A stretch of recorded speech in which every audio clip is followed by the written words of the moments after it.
thing to do when I send out my text is like triple check that I have the timing correct. I don't even care that they're on Pacific. Like, the world runs on Eastern the same way. Like, I don't know. It's honestly blasphemous to me that they're still going with this PST thing. Like, what are we doing? Yeah. 4 hours later. I just think the time zone stuff is ridiculous. I bet that there's another content idea. See if you can fill an hour just talking about which is the legitimate time zone. I mean, here's the thing. Well, I mean, that's clear. And also, what's UTC? Like, okay, if we're gonna go PST, like, I can't be seeing UTC in here either.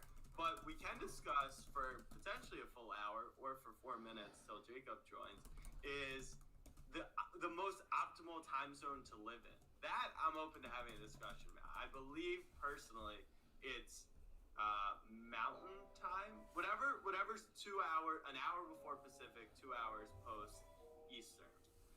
Yeah, that's at least with Pacific time, it's easy math. It's when I start to get into the central and the daylight savings time and all of that, and then it's like, this is too much math for me to deal with right now. So like the mountain time, which I think is 2 hours, yeah. So 10 a.m. college football start, but like the 10 a.m. college football start's a little early, but it tends to be like Virginia, Georgia Tech, ACC, so I don't really care about that. And then you get the good games on at like 1:30, and then NFL, you wake up to an 11 a.m. start. I mean, talk about pure. I don't know how it would be for you as the what are you, the deposit king? The deposit king, yes. Or the cash king? What's your cash nickname? I was Min Cash Pete for a while. Min Cash Pete. So, like, I don't know for you. I feel like you're up early enough, though, where, you know, it wouldn't really matter and you would have enough time. But at least for me, like, waking up at 10 on the weekend, rolling straight into football, set your lineups and everything, that would be ideal for me. Yeah, I did. In college, I went to school in San Diego, and it was fun to wake up and just immediately have football on. But now, when it's like I'm doing final research, setting DFS lineups, setting all these, I need the extra time. Right. So, but and then the last thing, club time zone. The last thing is more importantly, the game's ending at a reasonable hour, where like your entire day isn't a wash, or you're not like I don't have to stay up till 12:30 Eastern to watch Monday Night Football, Jets Giants. Instead, it's like 10:30. I can calm down before bed. Eastern, like release all the tension from my Football, Jets Giants. You asked for time zones. Here's my take. I wonder if what about Greenwich Mean Time? I mean, maybe we should just all go off of one universal time. You know, just really simplify things. Tom says he's never agreed with me more. I appreciate that, Tom. The Twitch chat is way less funny. You're telling me the Twitch chat doesn't love us talking about time zones for 10 minutes? Yeah, so we're gonna have Jacob coming on. We're gonna talk about what's going on with this stream. We legitimately they had reached out to us about doing this, but I had no details about what we're doing. So we are learning this together. I'm an influencer, but not an influencer that knows a lot about what's going on right now, Jack. Yeah, so we have the my recent I went on vacation, so I was taking a little time off from Top Shot, although a couple people did notice me purchasing a few Rising Stars moments on my vacation. I did grab the Halliburton and the Hero. Yeah. And then recently, when the market was dipping a bit, I circled back. I got a few more. I did get your boy Emmanuel Quickly. I finally got his rookie moment. Oh, it's so good. The floater. 4 Badger, 3 Badger? You tell me. Or no, what? Quickly's never going to DM you back if you don't know how many badges he has. Well, I got confused. So, I as you saw, I tweeted out the RJ Barrett Hollow that got the badges, and I said I thought there were going to be 3, because I thought there were only 2, and then someone pointed out there's actually 4. So I don't know what Quickly, he's a 4 Badger. I don't know. I mean, it's a great moment. He's obviously like superstar player, probably top 5 guard in the NBA, but what was I saw the other day you posted a betting slip on some of your futures bets you had made on the Knicks. What were the bets you made? You had them winning the championship though in one of them, I want to say. When you say though, what do you mean?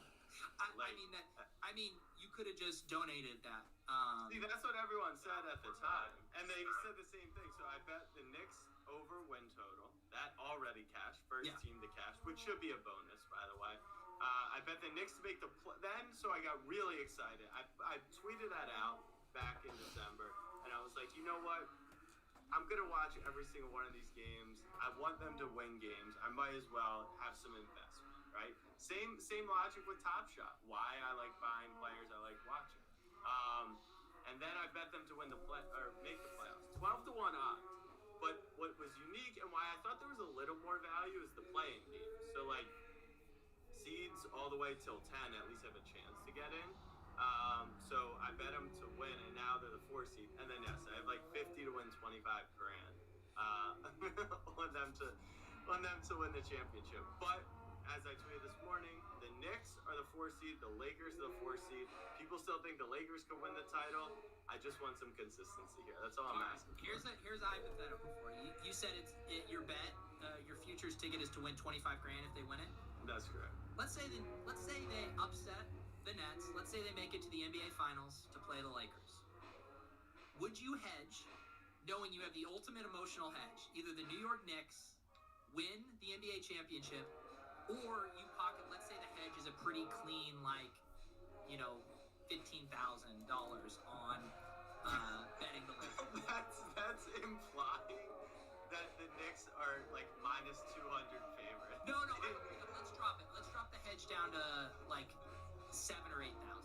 So the thing is, there's no way that the Knicks could beat. Like they just can't beat the Nets, Bucks, Sixers. They just can't. It's impossible. Like there's no way. You can't reject the premise of a hypothetical. No. I'm just trying to set up the explanation for like. I can't imagine how they would get to the finals, but not be like still plus 600 in the finals to win it all. Like it would either have to be all the teams in the East got hurt, and the Knicks somehow like just and they just made it, but then like if the Lakers get to the finals and LeBron and AD then get hurt in Game 1. That's the only. So would I hedge? I don't think there would be an opportunity. Would I hedge? Let's say in this hypothetical, no? Are you kidding? All right, just want to check. You gotta ride it out. People are, very interested in Jack's financial maneuverings these days. Everything exists on the blockchain. I'm trying to get liquidity. I'm trying to get liquidity via the Knicks, which is not a good strategy. Yeah, that's what I got, Dave. It sounds like Jack is saying he should have not made this bet. When you reject my premise because it's so farcical, when the thing you bet was the thing you're saying is so farcical, Jack. Yeah, I'm not gonna lie. The 50 to win 25K may have been like a content play, and was the 100 to win 1,200 in a similar vein? Yes, but that one actually is legs. So put that on my tombstone. Here lies Peter Overzet. It might have been a content play. Seriously, everything has to be. What do you have any thoughts on our other move here, Andre Drummond? Going to the Lakers here, do you think that has any meaningful impact for them? Yeah, I was talking about this last night, which is that these buyout stuff are just high or low risk, high reward. I may actually, before I give you my full answer, I'm gonna throw this back on you. What do you think about Andre Drummond signing with the Lakers? Twitch chat, get ready. Here's your true NBA mind. I think Andre Drummond at this point in the career, I don't think he necessarily pushes them to a new stratosphere of what they can accomplish, but I think he can.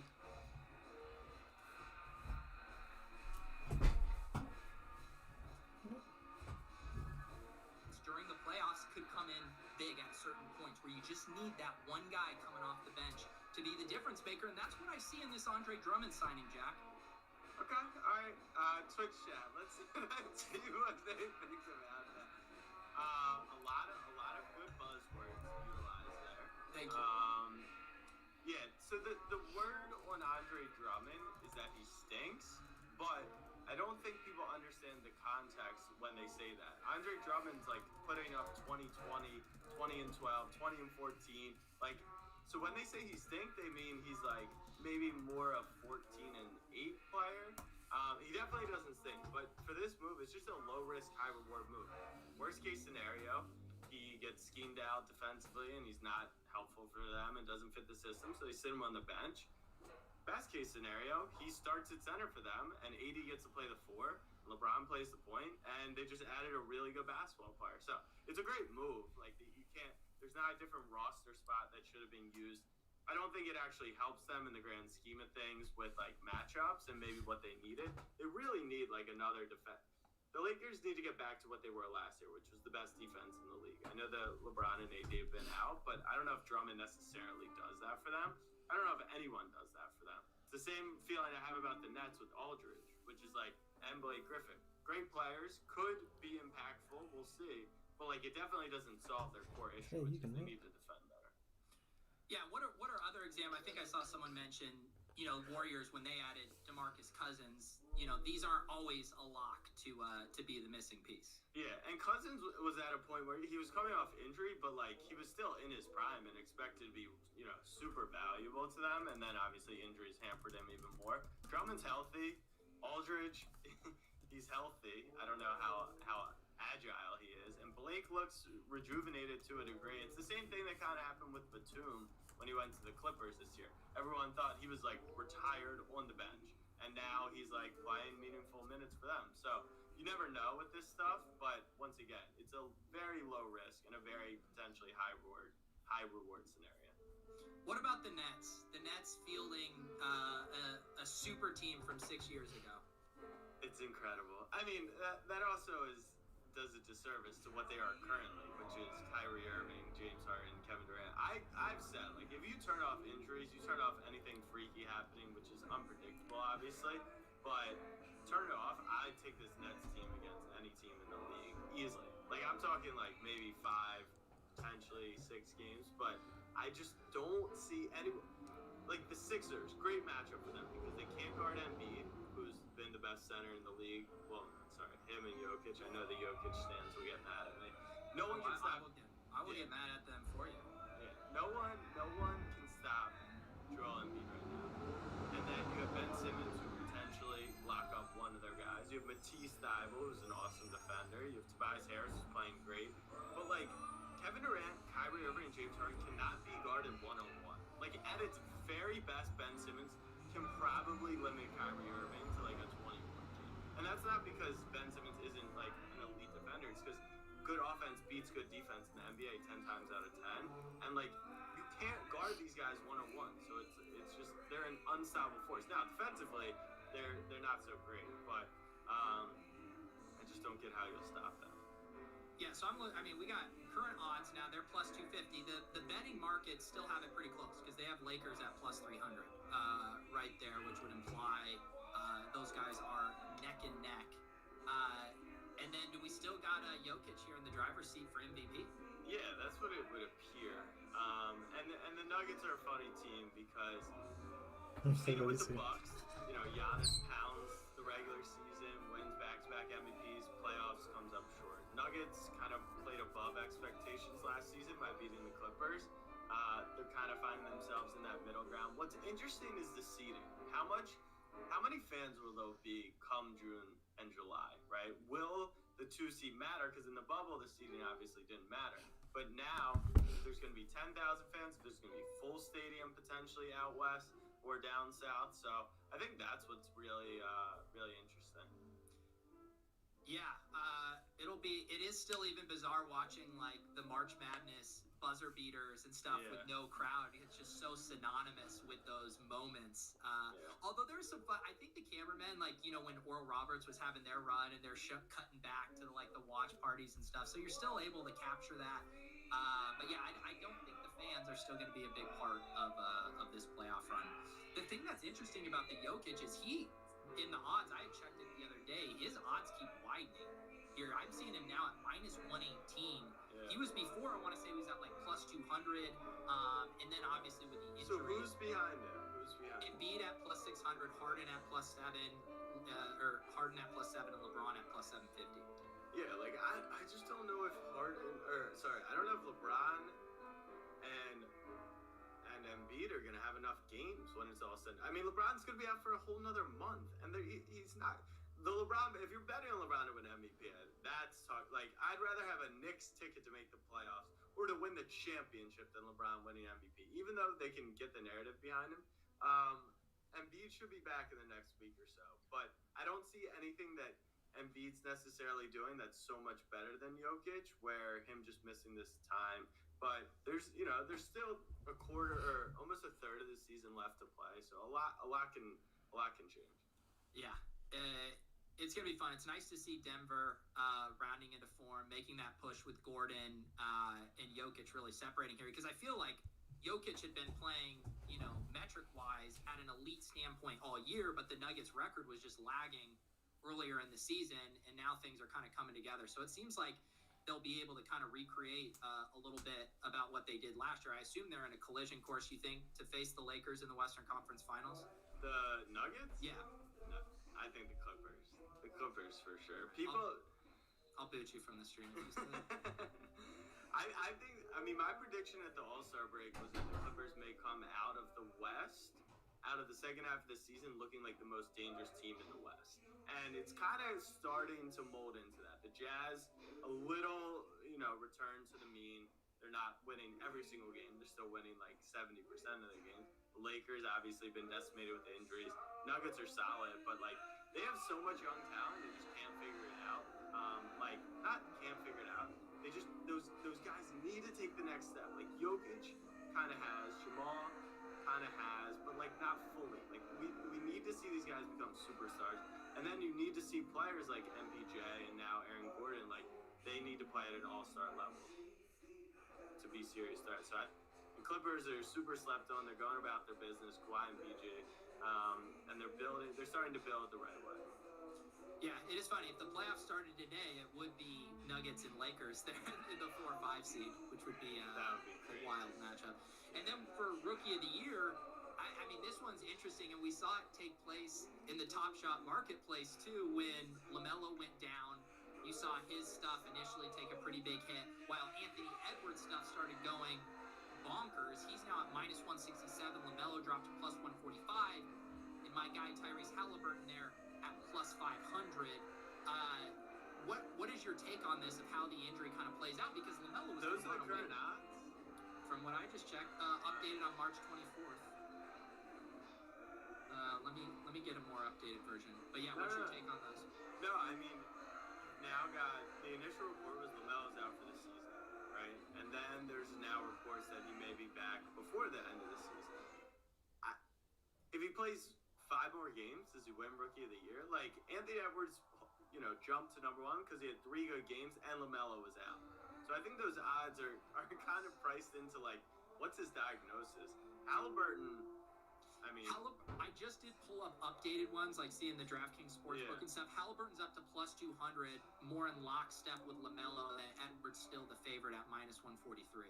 Yeah, I was gonna say Halliburton's the guy that like if the problem is you got Minnesota and Sacramento, so you're not getting the love that like a traditional market would get.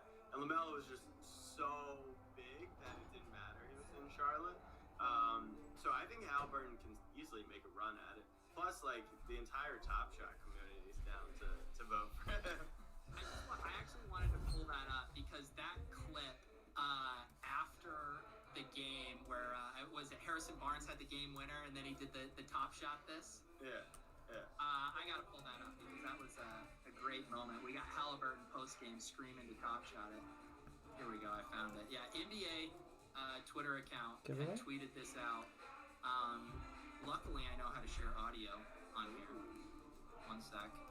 Yeah, we do need Harrison Barnes to get in here. Yeah, Harrison Barnes is making some moves lately. Here we go.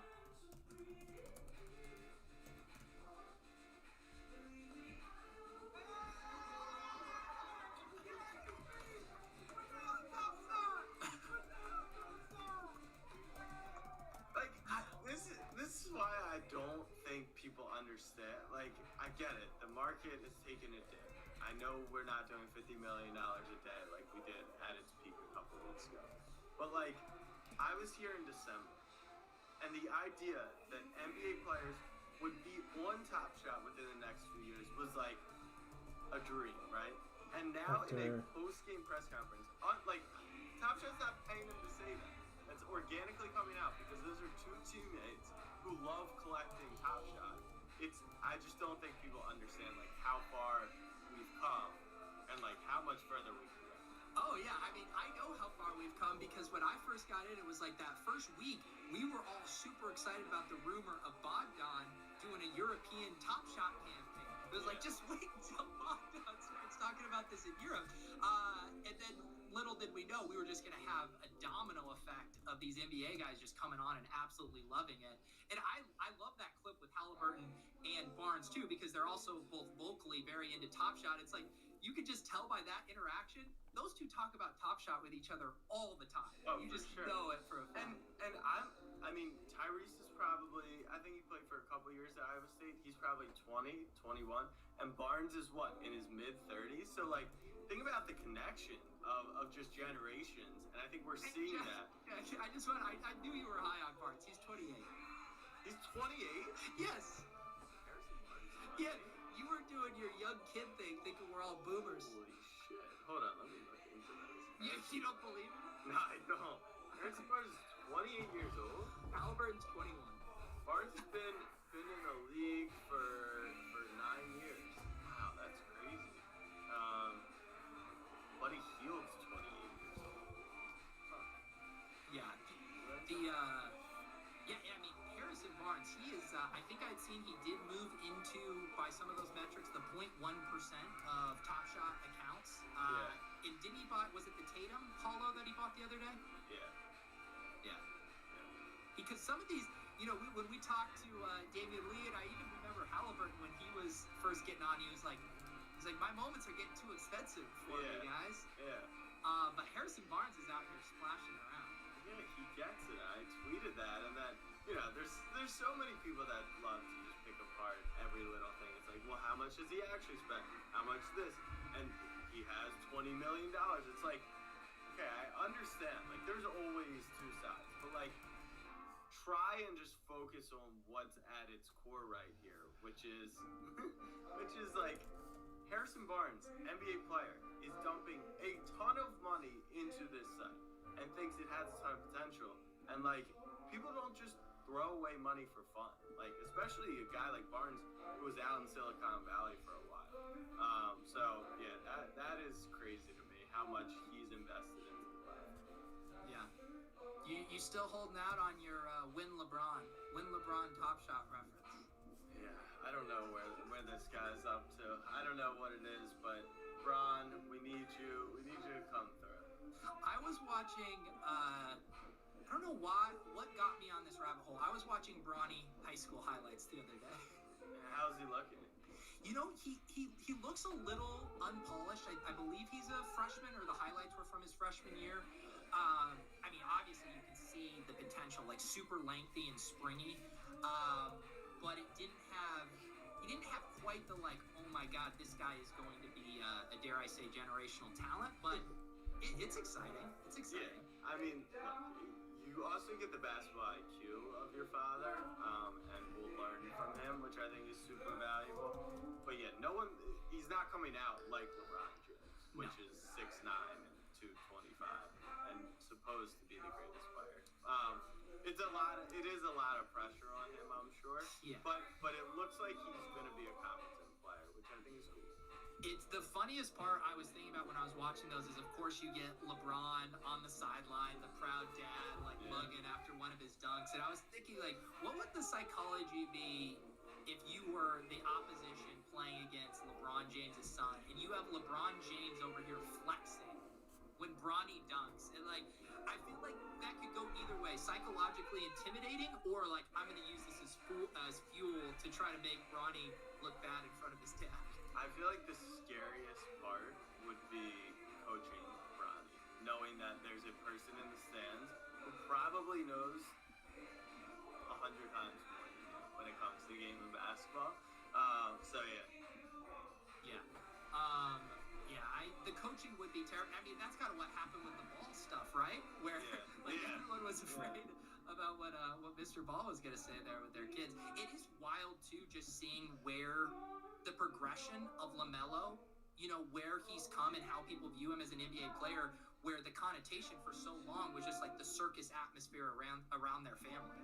Yeah, and it's bizarre that he dropped because of it when this kid had been playing professional basketball since he was like 15. Yeah. Like, like if you've ever played organized sports, like yes, maybe it's unfair to go and make that jump up when you're on JV and go play varsity, but like the amount you'll learn just by learning the physicality, learning the speed, playing with pros for 4 years and being able to stick with them is insane. And then his brother was a pro player, high-rated D1 recruit. Like it was one of those things where like remove LeVar Ball and like look at what's going on the court, and then people like overthought it to a million degrees. Yeah, and I mean there is comparisons for this too. I mean Michael Jordan's kid played in college too, and I remember the pressure around him was insane. I mean I can't even imagine trying to go out there knowing what's associated. I mean the poor kid's name is literally Bronny. Like there's no hiding from this. That's like the best. That's the best NBA Twitter meme, which is LeBron released a statement like probably a decade ago at this point, or a very long time ago. It was probably like 2 years ago, based off my timeline. But it was like we named him Bronny so that like people wouldn't know that he was my son or something. And it was like number 23, LeBron James Jr. Damn, who is that guy? You know what I mean? Yeah.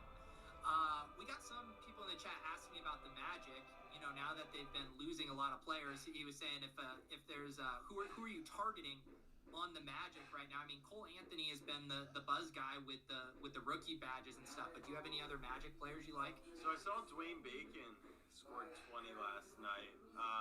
Birch, he's pretty hyped up on the site as well. I would let it play out because, in my opinion, like, yes, you could jump in, one of those guys could have a 30-point game, and then everyone could assume that's the guy. But like your window is very short. So I would go actually watch a couple Magic games, see what the rotations are looking like, and like look who's a good player. The NBA is really tough, and they talk about this in DFS all the time, which is like minutes correlate to statistics when you're an NBA player. So just because someone starts putting up 15, 5, and 3, but they're playing 36 minutes a game doesn't necessarily mean they're a great player. It just means they have opportunity. So go watch the games and see, who's actually looking good out there that could sustain an NBA career and potentially be the next face of the Magic.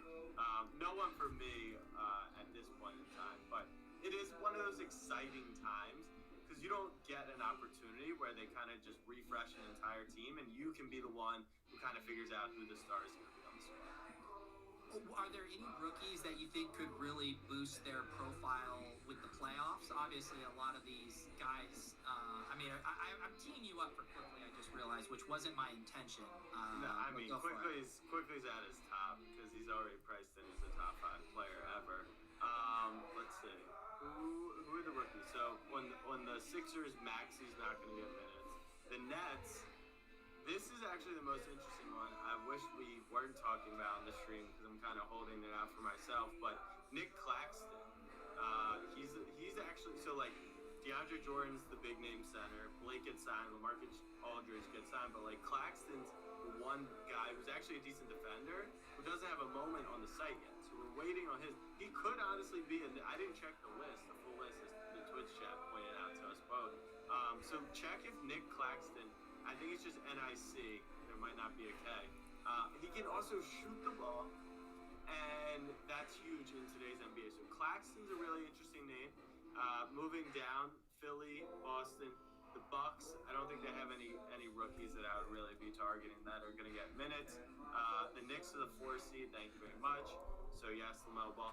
Obi Toppin's super interesting. He's honestly looked lost out there, but it's really confusing to me because he was supposed to be the most NBA ready player or rookie along with LaMelo Ball. So if you want a potential buy low, maybe they figure out Obi's role. He should be used in the dunker spot way more than a spot up shooter.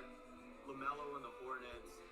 Top of my head, I couldn't tell you who's in this. I don't really look at the. If you're not holding home court advantage in the NBA playoffs right now, I'm not really worried about your team. In the Western Conference, Clippers don't have anyone. Jazz don't really have anyone. Lakers don't. The Nuggets. Who are the Nuggets rookies? We got the face Top Shot Argentina. I mean, come on, my guy Facundo Campazzo. Let's go, Jack. He is fun. He's fun, but he's not barring any injury, obviously. I think, you know how Top Shot has done some of the series, so we got the MVP series for Giannis and stuff. I mean, Facundo is such a walking highlight reel. I think you could have a Facundo assist series of just exclusively that. I would agree.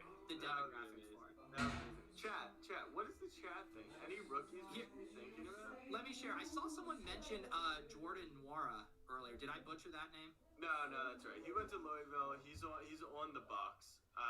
He had a great outing against the Knicks on Saturday night, but come playoff time, I doubt he gets minutes. Sticks, who's right next to him, Jalen Smith, he doesn't really get minutes for them. Precious, who the Heat love, hasn't been getting a ton of minutes. Devin Vassell is like everyone's favorite player to target because they think he's got a high ceiling. The Spurs are too loaded with guys who it's just like D. White, DeJounte, Keldon. Like they have so many young talented guys. If you can pick the guy, Danny is very intriguing to me. I don't know if they'll be a playoff team, but this guy, he was super pro ready. He's Euro. He's got like the height and the passing. You'd see Toppin, who we talked about. Okoro on the Cavs, they won't be in the playoffs most likely. Kira, Maxey. Let's see. Okiki is a name right there on the Magic that we were just talking about. He's pretty interesting. Killian Hayes coming back from injury, I assume at some point in time. I feel like we've been touting Killian Hayes as undervalued because he started game 1, but he hasn't been back. Jay Sean, Cole Anthony off injury. God, there's so many fun rookies. What's the deal with Wiseman these days? Wiseman, a guy who I thought was like super ready from a body perspective and could shoot the ball as well, and just come in and been totally lost. But now you're on a roster with Steph Curry, Draymond Green, Klay Thompson, Steve Kerr. Like you're going to get great experience learning from those guys. Just doesn't really have it today. I think he's like 18 or 19 years old. He played in 2 college games. So Wiseman's interesting as he's like right below that level. And then you can see the gap. You see Peyton Pritchard, who is getting a ton of minutes, and then you like double up. And now we're talking about the top 5 rookies from this year: IQ, Halliburton, and LaMelo. So yeah, I just queried in here by the rookie minute, those 3, and then you start to get into RJ Barrett makes his way into these. The 3 Badgers, or I guess 4 Badgers. Yeah, our guy Mike MDL was showing off just the ultimate flex RJ Barrett jersey match showcase for each one of these editions, all 4 of them. I was going through his actually account last night. I didn't so like his thing is last mint on Cosmic. So like he likes the last mints. Yeah, right. He says he likes them. He doesn't normally like finish that statement by saying he has every single one of them. like I sorted his account by lowest serial number because I like to go through it like that, and then you like get to 49 and it's like LeBron, Luka, Giannis, like and I'm like, do you have? I don't have in my collection. I don't have a single jersey match or a last mint or a first. Do you have any? Do you have any of those? I don't have any first mint. The best mint I have is Chauncey Billups. I think I have is 4. Nice. 4 in a running back. I didn't even know until I was looking through one day because it's such a weird number, but I have a Giannis MVP moves number 34 match. And then the only other jersey match I have is 23 of some guy on the Lakers, but that's for a different time. Would you see, this is how little I know about the jersey match. I know when you go look in the marketplace, you see it highlighted, they put it next to you, but when you open up a pack, is there text that corresponds if you get a jersey match in the pack? When I opened up the Giannis MVP moves back in the day, I didn't even remember opening the Giannis 34 match, so I doubt they had it at that point. I don't know, like, has anyone in the chat in Twitch or on our YouTube have they opened a jersey match or a first or anything like that? One of the guys has the Quickly, and he quickly found my DMs, but nothing worked out from that? No. It's just like the problem is, I've been in the game for a while. We've watched like we know how the market works. We know pricing, and it's like if you're not gonna come to me with an offer where like, yeah, you can come in 10% higher, even 20% as a starting point. But it's like if you're 3x what the real price is, like we can't even have a conversation. I'm not just gonna buy it to buy it. So we're far away on that right now. But obviously it's something I would love to have. But I also like Ant has is a metallic, and then all these rising stars, which quickly didn't make. So Lou said I have a 999 IQ. He was born in 1999. We got the numerology bros out this afternoon. Yeah, the numerology bros are out. But yeah, I think I might be waiting for some quickly more rare stuff. Like, would will they release any legendaries of anything besides Series 1?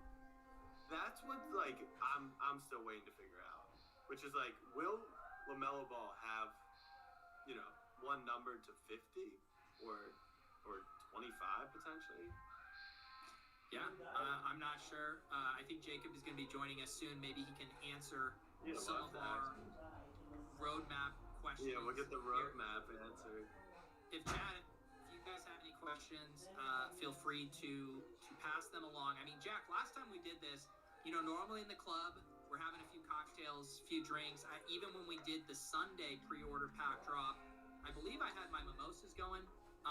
But Jack, it's a school day. It's kind of hard to justify having some beverages here. So I'm on the. I even had my lunch. There you go. I know. I wolfed down my salad before I got on here. Wow, salad. I'm consistent. I try to eat the same thing for lunch every day. I'm not equating myself to Steve Jobs, but you know how they have the decision fatigue. He wears the black turtleneck every day, so he doesn't have to make that. That's how I am with my lunch. I don't want to have to think about it. Just want to have the same thing every day, streamlined. And your salad every day. Yeah, for lunch. Yeah, no, I've been having turkey sandwiches every day. But some days I'm like, I want the lunch to be like a bright spot in the day instead of like a. Well, here's my thing. I think due to a bunch of club nights, due to quarantine, due to it being cold, I was letting myself go a little bit, Jack. And then I looked at the calendar and I said, it is going to be May and summer here. It's going to be beach time before we know it. Yeah. And I need to feel good about myself. So I'm turning the ship around. Not unlike what they've done in the Panama Canal, Jack. We are turning the ship around. We got turned around. And we did. Yeah, this is breaking news here. The ship has been freed. Global trade can commence again. Yeah, no, now we can get China on the Top Shot. They were kind of clogging the canal of Top Shot. Now, this is just uncalled for. He has the body of the 13-year-old boy. Like, do I have to... I mean, I at least have something here. Come on, Tom. I can't believe I just had to flex on the Top Shot stream saying I have zero muscle mass. Meet me in Temecula, Top Shot, Johnny. I don't even know what Temecula is. Jack, are you too old for that reference? Yeah, I have no. That was too old. Too young. That was the Kobe Bryant, the guy who was trolling him and wanted to fight him. He said, "Meet me in Temecula." Yeah, I don't even know what that's about. Jack, how are you doing NBA content? You don't know about the Meet Me in Temecula. I might have to Google it after I get off this page of Harrison Barnes' age. Meet me in Temecula. All right, I'll look into it. This is guy drives to Temecula. Yeah. Right. Shout out to the Twitch chat. Yeah, plenty more of that. Oh, he didn't want to fight Kobe. He just wanted to fight someone over Kobe. Yeah. Yeah. I mean, talk about NBA Twitter, man. This is special. That could be a segment that we start doing on the show where I teach Jack about an old sports meme that he's too young for, and you teach me about current day NBA things. I feel like that it's a nice exchange of information. I appreciate that. Yeah. Yes. Lots of good articles here about. I like the titles of this article. Is driving to Temecula to fight a guy from Twitter a good or bad idea? A good idea. Just very aggressive. As a content play, I mean, it's a great idea, Jack. Have you ever, because that's a thing that pops up in the DFS community. You know, there's the guys that want to get the boxing match, the celebrity boxing matches. Have you ever thought about that, Jack, as part of your kind of snapback brand, getting into the ring with someone? So I actually work out, or I used to before my body and COVID kind of took a turn. But I did boxing workouts. Meaning I would go to a boxing gym and there would be a teacher and you would do partner work and then you would hit the bag and it was an incredible workout. But one time I was squared up with my partner, this girl Emily, and like it's a there's no hitting, there's no sparring. Light sparring. No, there's no sparring. It's just like I put my gloves up, she hits here. Mitt work. Yeah, pretty much. And like we're working on defense. And like it's very slow motion and like she jabs and I duck the wrong way and I take one to the lip and I was like I could never get hit. I could like I'm bleeding, I'm dazed, and this is like a slow motion punch. So yeah, I could not box. I'm not one of those who tries to act like I can fight. As for the snapback brand, there he is. Look who it is. It's Peter Jennings, CSU Ram 88. How we doing, Pete? I'm good, boys. Just with the baby, getting some stuff done, and stoked to be with you fellas. Hopefully we'll be woodpeckers soon, huh? Yeah, if you are getting that reference, we talked to Ja Rule on Friday night on Club Top Shot, and he referred to sitting courtside as being a woodpecker. So that is now permanently in all of our lexicon, and I can only think about being a woodpecker. That's what dreams are made of. I had to cancel my date with Andy tonight because there were no seats available on the floor. That it was woodpecker or bust for your date night to the Knicks game. I mean, now that the size of he's a whale of Top Shot. You can't be seen in the second level of MSG. That would be embarrassing for him, unless it was the club level, of course. So we're rescheduling. Pete, are you trying to make it to any Nuggets games this year? Or, bro. Yeah. We're trying to live that life. Actually, a guy I played poker with has like legit, arguably the best seats in the house. Like right on the Nuggets bench, center. Like he's on the center floor, seat right next to the Nuggets bench. I thought you were saying center of the Nuggets bench. I thought you were just saying Jokic is like your friend, and you were gonna sit in the seat when he was in. Just plop ourselves down in between all the Nuggets players. But it should be pretty sick. I think the playoffs will be pretty normal, and man, I'm itching to get back to an NBA games. I think it's by far the best sporting event experience you can have. One of the best seats I ever had for a game, it was a Nuggets game. I wasn't woodpecking, but I was second row, and it was the playoff game, first round series against the Timberwolves when Kevin Garnett was in town. It was probably 2004, I want to say was the year. Show your age, man. Come on. Jack, Pete, I don't know if you missed this, but right before you came on, Jack wasn't familiar with the "Meet Me in Temecula" meme. That's how young this kid is. I mean, to be young. I mean, I'm freaking getting old, falling apart on the glass house, the basketball court, and yeah, I was talking about Guts and all this Nickelodeon stuff with these guys the other night. I mean, Jack's never even heard of this stuff. I mean, do you remember Guts, Temple of Doom? I mean, Temple of Doom. I feel like I know. That was on. Hidden Temple, maybe. Yeah. There you go, Jack. Yeah. Listen, I hurt myself doing push-ups this morning. I have icy hot Tylenol. Like I'm falling apart. It's tough out here. There's no excuses at your age, dude. That's what I'm saying. I came from 4 months of physical therapy. I was feeling good, and then one push-up, and now I'm toast. Yeah, I just want to talk. Jack comes on here, talks about getting punched at the gym, hurting himself doing push-ups. I'm the one flexing on this stream. Yeah, Pete, before you came on, someone said I had no muscle, and I got really offended.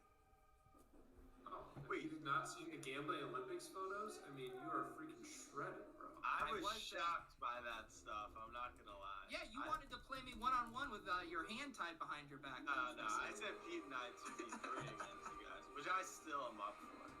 We did too. Pete, that's the one bet I've ever seen Jennings say no to. Yeah, because I know we're huge dogs. We could smoke. Give me how bad defensively are you? Like I don't think I'm comprehending. You understand how hard it is to win 2v3?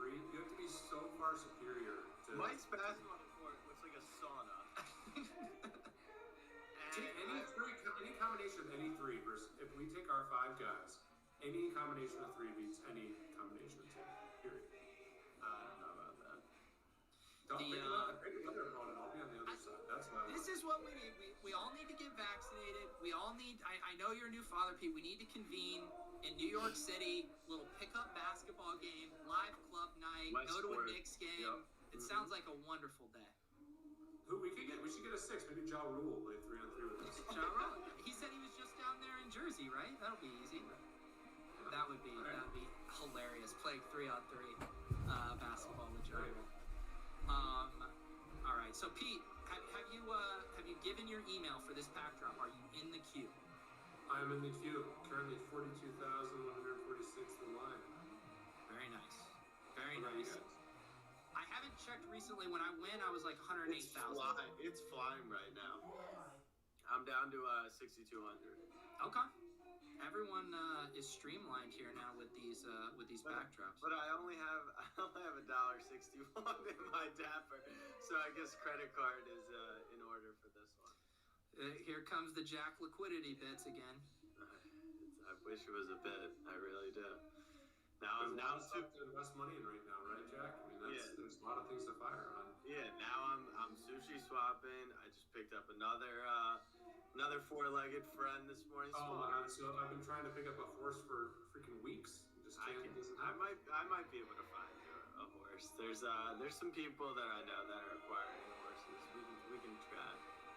I did write an article today. I don't know if you saw it. It touched on the horses a little bit, but utility was the theme of the article, and I think that's what Zed does best, and that's why I love what's about to come from Top Shop, which is what we started talking about from day one, which is the video game and other use cases for utility.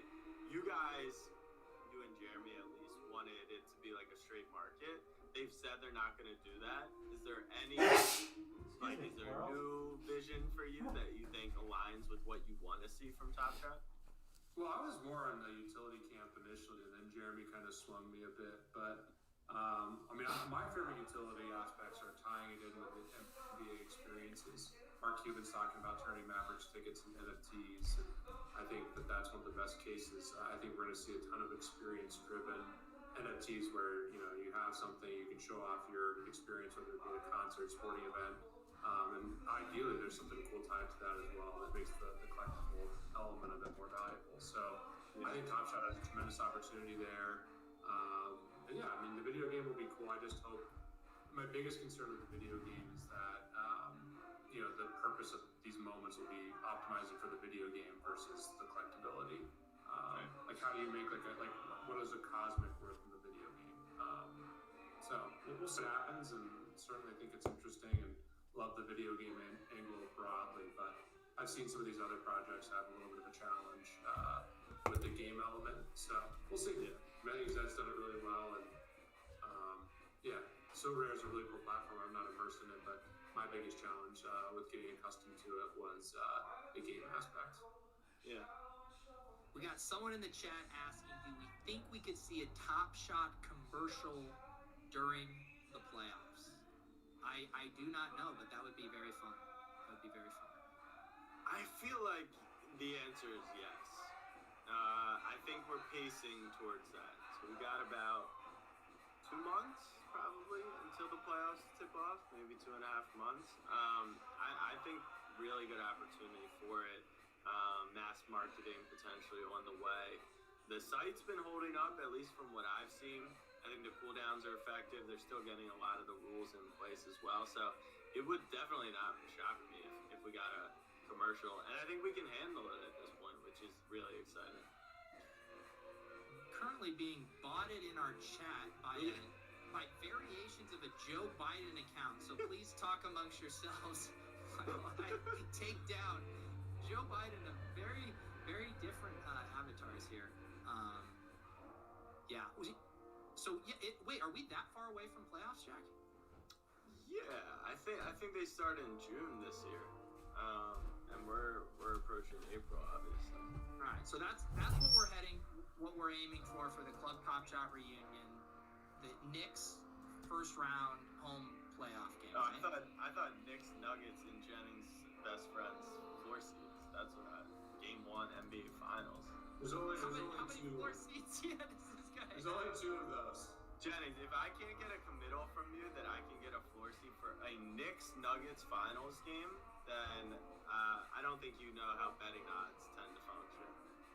5 6. Oh wow! All right. Knicks Nuggets last day of the regular season. We'll get all the scrubs out there. No, I think that is just the last day of the regular season, not next I was season. like, Yeah. May 22nd. yeah, Okay, so we're floor seats. I mean, there's always a price. I mean, if the Knicks and the Nuggets were in the finals, how much do you think those tickets would go for? well, that's what I was saying. If they're in the finals, you missed it earlier. We were discussing. I had $50 to win 25 grand. So I would hedge to On what, the watch. Knicks? Yeah, on the Knicks. Yeah, I mean, talk about lighting money on fire, bro. Wait, you were saying you wouldn't. That is worth literally zero. Like literally. That's why I said I zero. wanted you to commit to if it did get to a Knicks Nuggets finals. Fine, I'll that commit to you- it because it's worth Thank 0%. Thank you. Fine. That's all I was looking for. Haven't you seen the NBA? Like, dude, one of the best teams always wins. Like, when was the last time like a true underdog came out and won the The Mavs. It was Cuban's Mavs. Yeah, but they were way better than this Knicks team. Oh, for sure. There's a 0% chance. And I explained this to Pete earlier. You did it for the screenshot.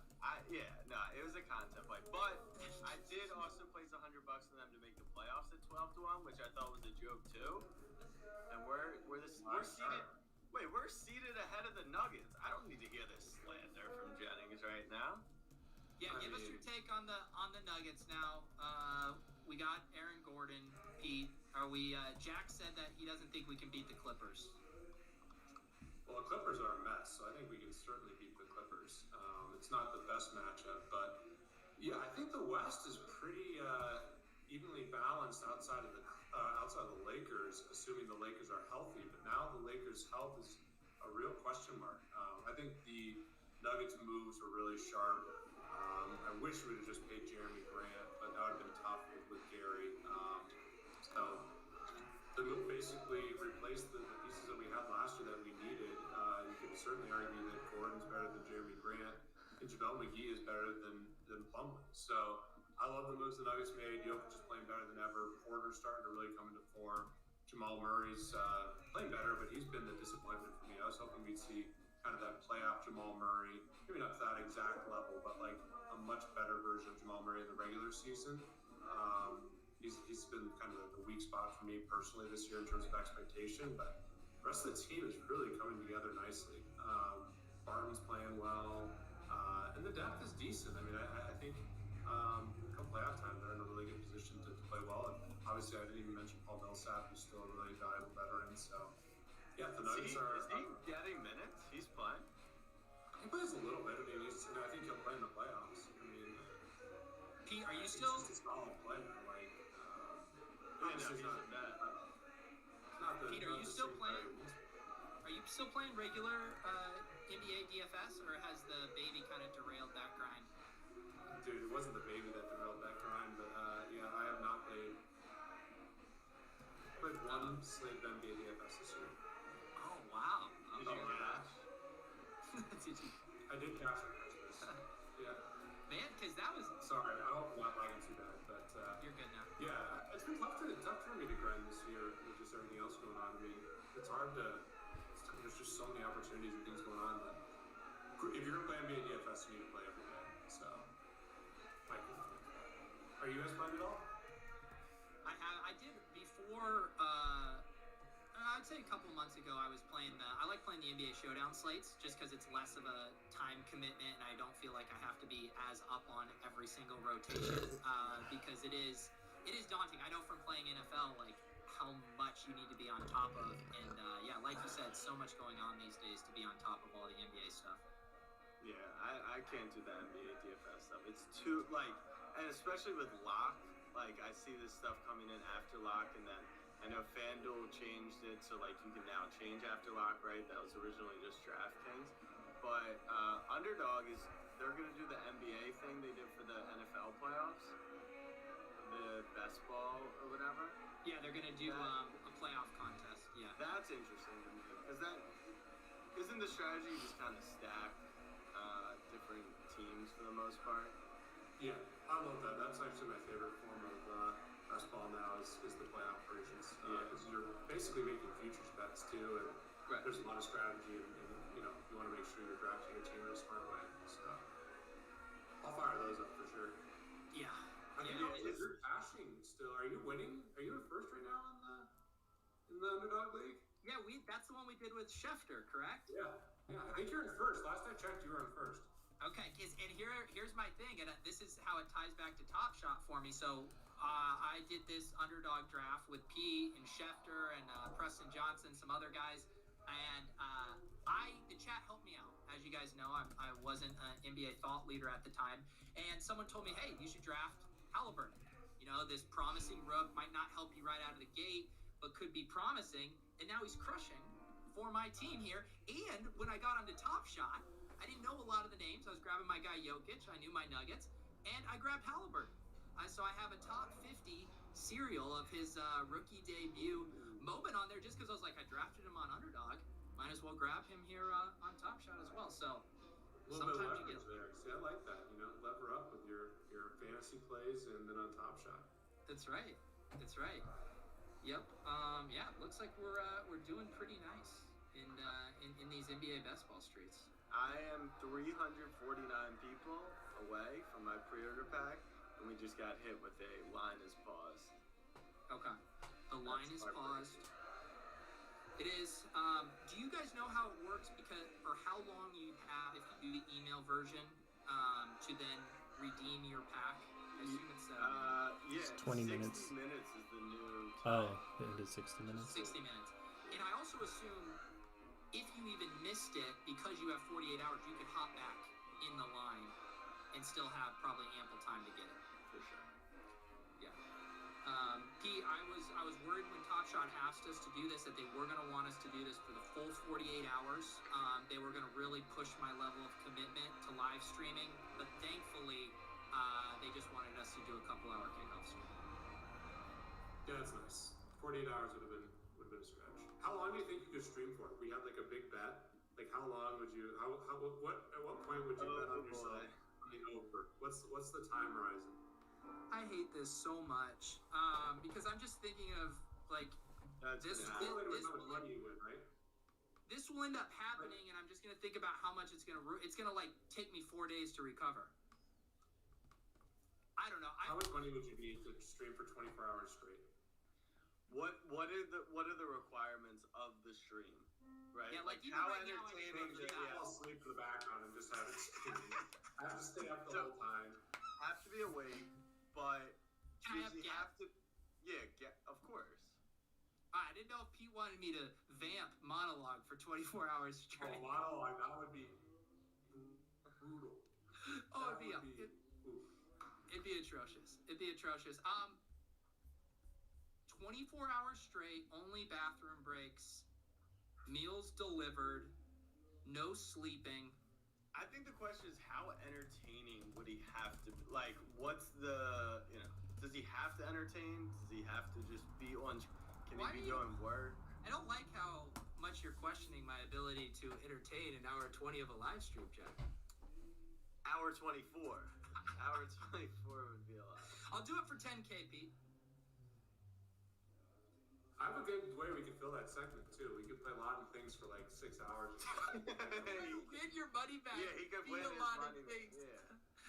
Oh my goodness. You think you could make a 24-hour stream for 10K? Yeah, probably. Yeah, I legit think I would need to like prep for it, like physically prep for it. That's a long time, dude. 24 hours, like by like hour 15 or 16, like when it's not no light at the end of the tunnel, but like you're really tired, that would be the toughest part. I would have to like schedule a lot of guests to pick my energy up.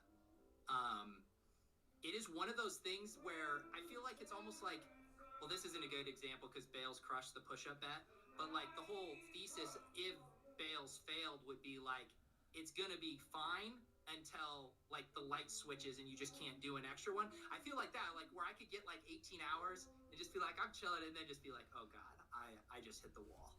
I just hit the wall. I think I could do it. 10K Pete, 24-hour Pete live stream. All right, we'll start gathering the troops. We get some lot of things in there. Maybe we'll make it happen.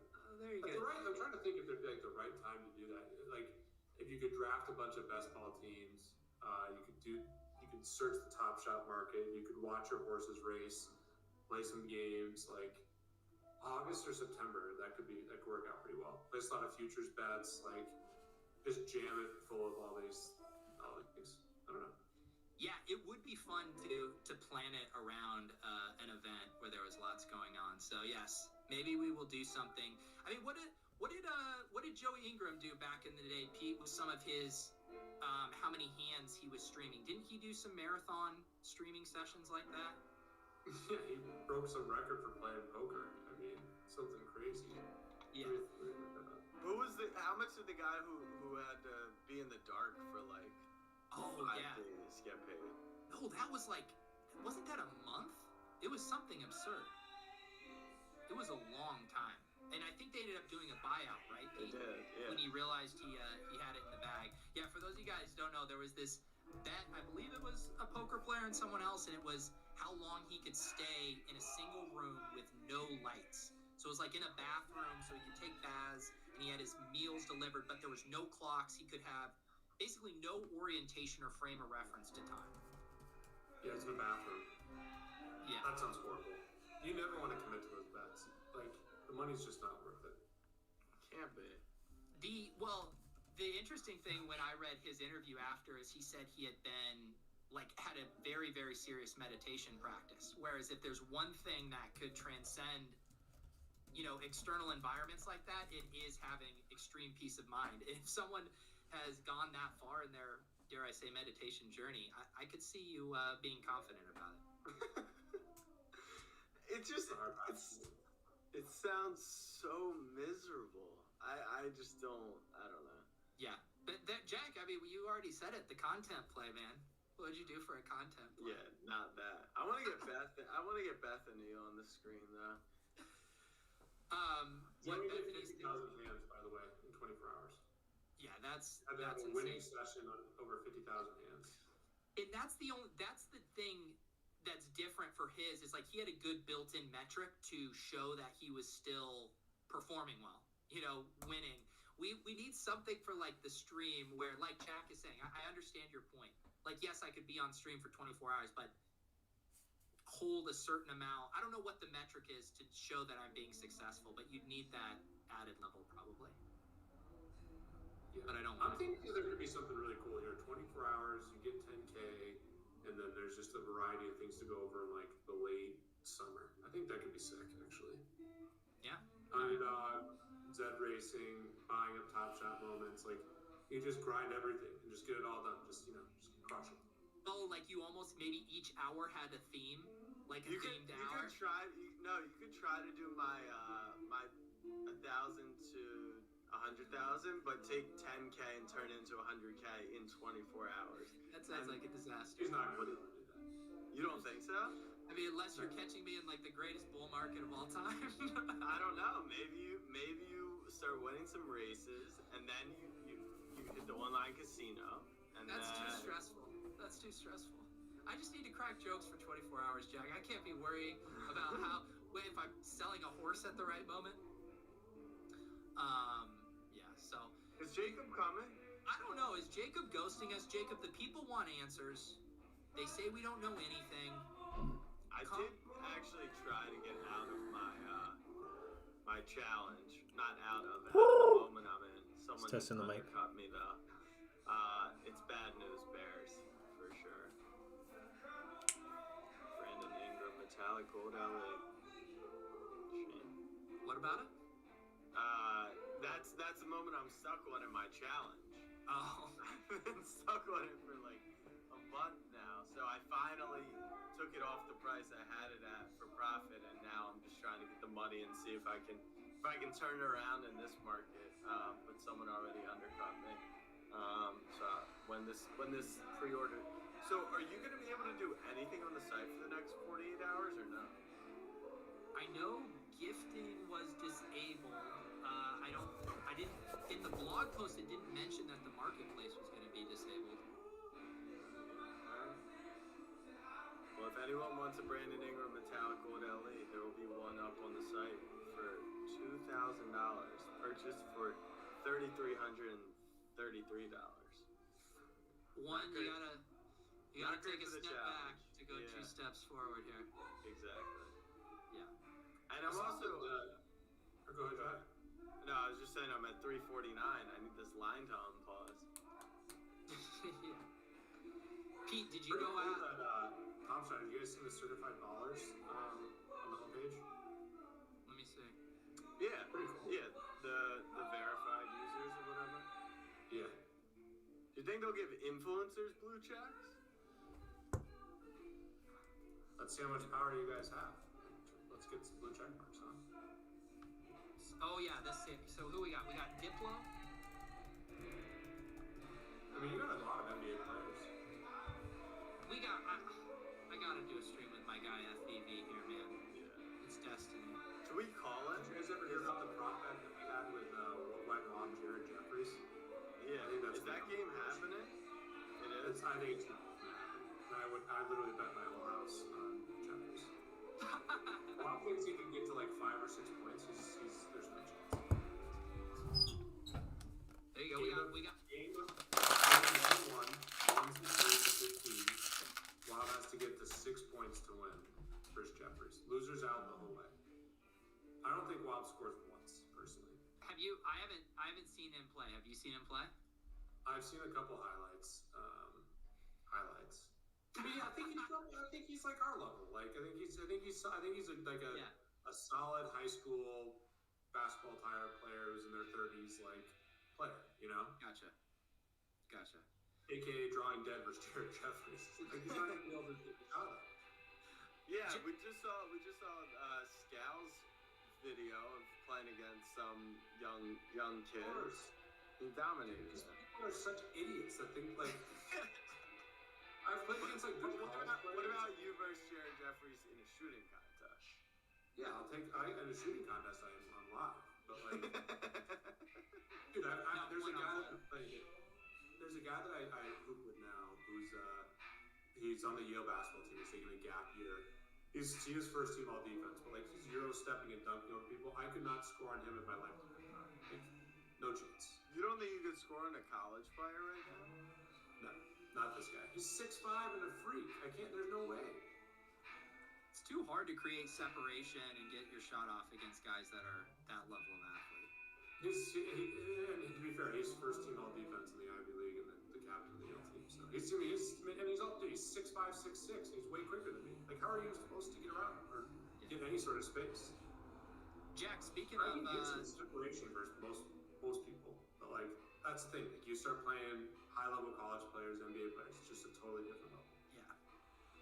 Jack, you did a video with Scal the other day. What was Scal like in person? Scal's the man. It was I was supposed to be playing host, and then it's just like I passed it off to him, and he's a pro's pro. Not only in terms of playing the NBA, but he does the play-by-play for the Celtics. So it just makes my job so easy. I did do a shooting contest, combined with trivia against him. I beat him. So just shout. That was the mini basketballs, right? That was the mini basketballs. Yeah. It looked like a good time. What was the motif? You guys were like, was it like childhood bedroom? Yeah, it was supposed to be so it was talking about college basketball. So it was Wake Up with Whistle, presented by Wendy's, talking about Wendy's breakfast. And so we were supposed to be like the kids who wake up Friday in their dorm room before the tournament games start and just like debating what's going to happen in the tournament and stuff. It was a fun time. I actually have another shoot tomorrow with him to do the next couple rounds. That's great. Yeah, we're gonna get some other people circling by here. Our schedule, Pete's gonna have to dip out here in a few. Jack and I are gonna be around for probably the next hour. Should we rip your pack? We could do that. We could rip my pack. This is what we're gonna do. I'm gonna run to the bathroom real quick. I gotta get practice for my 24-hour live streams. And I will. What if you have the canned bottles for the live streams? That'd be that's probably that's not too far. Oh, he left completely. All right. That's actually a really bad joke given all the Amazon stuff, but whatever. Yeah, I've been tracking that. Now, you guys, I didn't actually see that. You guys like some tournament trivia stuff, and then if you answer the question, then you would shoot on a mini hoop, and then you got like 3 points if you got both, 1 point if you got one or the other. It's fun though. I was surprised by. There's some tough questions about the tournament, but then there's also some stuff. What's your college basketball knowledge? Are you like a? Man, not really. Pro sports, I'm so much stronger. Did you ever play college DFS? Yeah, I did. That was actually how I got my start, was college DFS. Football or basketball? Basketball. Like the very beginning, I was playing NBA and college basketball DFS. My first $500 game in DFS was college basketball. So I'm not like, I feel like I could name like every player and every team in the NBA for like, not now obviously, but like for the last 5 or 6 seasons, like I knew every player and every team playing DFS. I guess it's longer than that. It's like almost a decade now. So yeah, not really. Was the edge on college basketball just insane? Oh, it's massive. Yeah, because no one knew about anything, I'm sure. Yeah, I feel like we were the only ones doing spreadsheets. My first big game was actually against Sawhill. It was Max Dollery back in the day. I don't know if we go back that far. Oh yeah. But like, it's like, who the hell is this guy? And it was like the highest stakes I played, but like 3 or 4x against him. Fortunately, I beat him. But all right. I think we get a little club atmosphere in here. Get our pack opening music. We'll rip this pre-order pack, guys. If this is your first time in Club Top Shot, I do recommend checking us out on an evening. But we're gonna give you a little taste. Here it is. Yo, what up? It's DJ Pete Overzet. Welcome to the club. We didn't think things were gonna get popping tonight, but it's about to get lit. Behind door number 2, it's a 3-pointer. 13-25. Kevin Durant.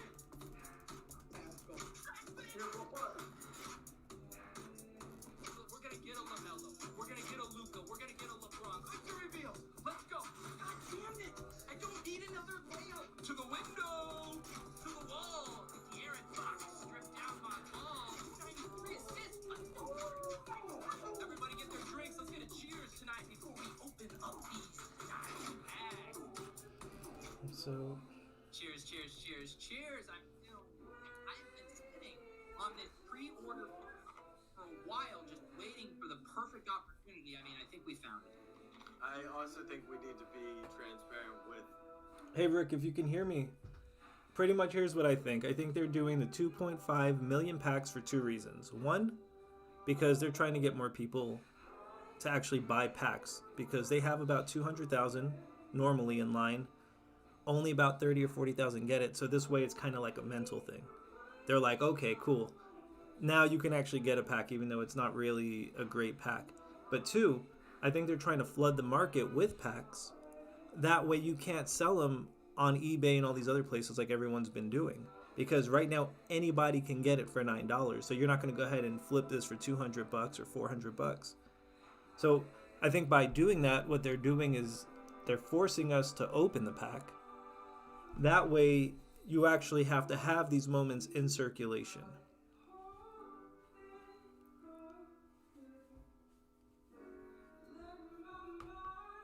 Three. From deep, we got Serial 861. Robert Covington assist. Against the Knicks. Where was our team? Look at that. Oh, okay. This is how I played in high school. I was the loose ball guy. I was So the unsold packs, I mean, that's a great question, right? Because I think right now they had, 200,000 people in line? And, subtract that from 2.5 million. That's a shitload of packs that are still left. If I had to guess, I think they're going to do promotion. Use them for customer service. That way if someone has a complaint, all the people, in queue waiting for their tech issues to get resolved. I mean, they're probably just going to divvy it out, man.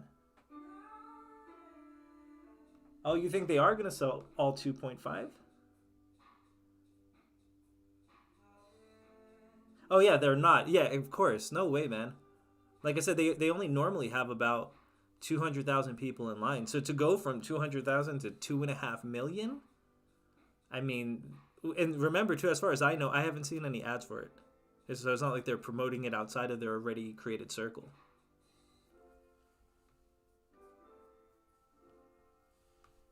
But yeah, I would guess that they're going to use it for customer service.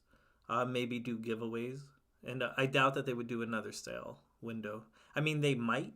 You know, who knows, right? Maybe in like a few days they'll just do a re-release, another 2 days of sales or whatever.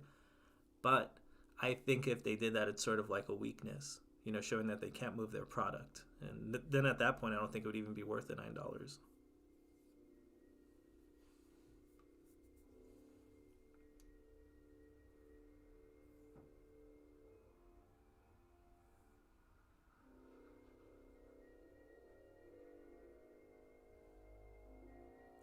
Yeah, but if they do that and the price drops to $1 to $3, it becomes less more attractive. What? Does it become less attractive or more attractive? But no, I get what you're saying. Less attractive. But yeah, that's kind of what I'm thinking, man. The price drop will be, less attractive because now it's just repetitive, right? It's a flood. But like I said, I think the NBA's main goal is just to say, hey, look, here are the packs. You can have them. Open them, and then that way, it goes back into the marketplace. But even then, right now the market's in a down. Yeah, no, I got you, Rich, for less. So right now the market's in a down. So to release more moments, I mean, I don't really see like how it's gonna, sell and like stimulate this little local economy. And in fact, I really think if they want to stimulate the economy and start bringing the values up, I think they need to do the opposite. I think they need to actually do some more you know, legendary packs for the $250 or even the $1,000 packs, and not 2 million of them. Just the 20,000 or whatever.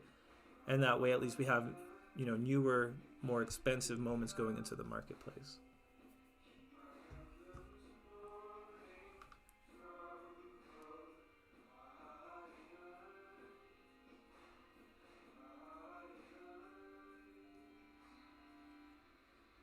Let me ask you, Rich. So right now we know that this isn't really like super valuable, right? This isn't the best pack drop of all time or anything. Are you still getting a pack? And if so, why? We can give me a pass. Still have good nicknames. Maybe try one. Hmm. I'm sure. I mean, he's full of them. Dude, that would be terrific. Exactly, because right now it's not like they have to worry about selling out. So yeah, just put it in a regular marketplace, right? Like their own, just selling packs. Limit it to the users. That way, we can actually get. Yeah, yeah, perfect, man. Exactly. So the reason I'm getting one too, as you can tell, is because of long term. Um, to pay $9 and then just hope that you get one of the few 4,000 or less rarity cards, it's going to be unlikely, especially because you can get repeat cards. You can get 3 of the same shit card. But yeah, I think if for long term, the $9 is definitely worth it because even just these common 35,000 rarity cards, we have no idea what they're going to be worth in a year or 10 years, and it's not like it's going anywhere. And you know how NFTs work. If NBA Top Shot was to disappear, it doesn't matter. We can still send these items to our wallets and sell them in other marketplaces down the road. So, I mean, exactly $9 for 3 NFTs, NBA logoed. I mean, it's going to be worth something at some point.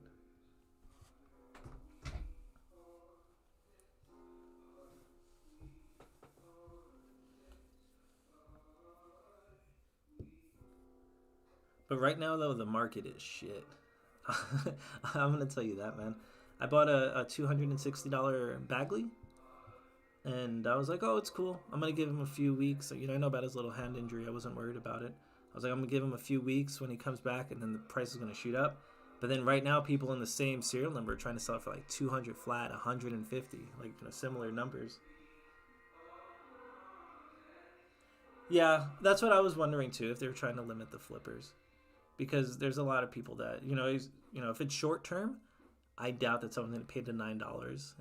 I mean, they might. It's $9, but even then, it's less attractive, like you said. Wouldn't really make too much sense.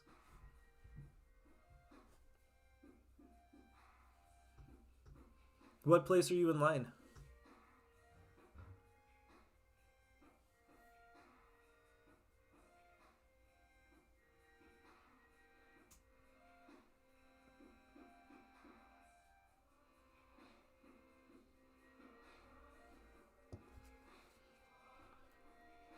160,000? Shit. It's all good though, man. It's not like, it's not like you're gonna have to get, pray that like 10,000 people die or whatever so you can get one. It's just, I wonder how. Oh, 16,000. Oh, okay, yeah, my bad. There's no comma. It's not your fault. But yeah, 16K. Okay, so you shouldn't be waiting too long. If I had to guess, let's say what, another, depending if the line unpauses, what, another hour, 2 hours? That wouldn't be too bad. I'm probably going to be here for the whole day just hanging out. Oh shit, you got 2 accounts? Quick, call the NBA police. They're going to send Shaq to your house. He's going to just fucking one hit you.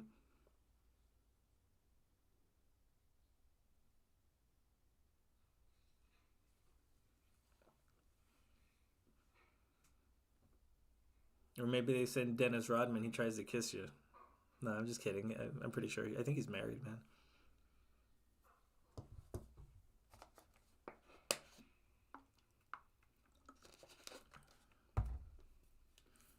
I was just listening to Cat Williams. He was talking about open sports, or open athletes, like athletes who are coming out and stuff. And then he's like, "What do you mean the first gay basketball player?" He's like, "I seen Dennis Rodman in full makeup every week."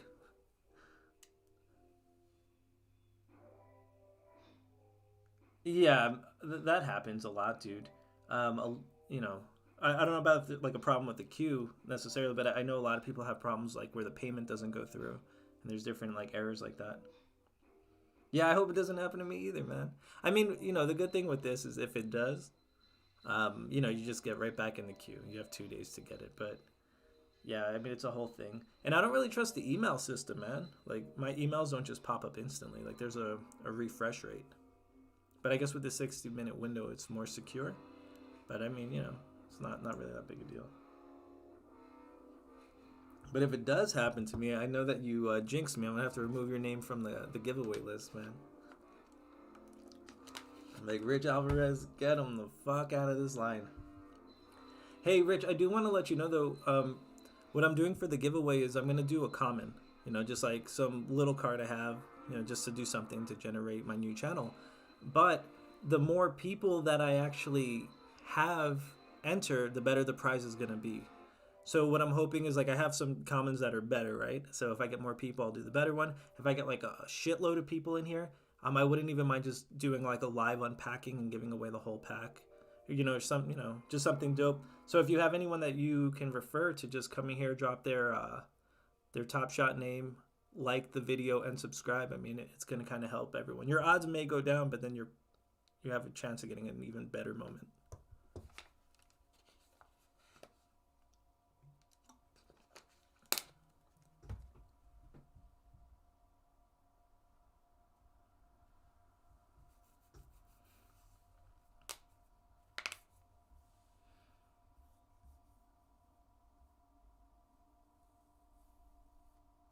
Oh, cool. Right on, man. Let him know. How did you find this? Was it through, because I know I posted this a few places. I have 2 NBA Top Shot groups that I'm in. And then I posted it on Twitter. And then, of course, just here on YouTube. How did you actually find this?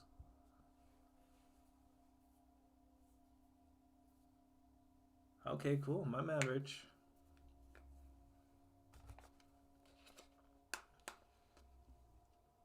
Actually, you know what? Oh, on Facebook. So was it the enthusiast group or the buy sell group?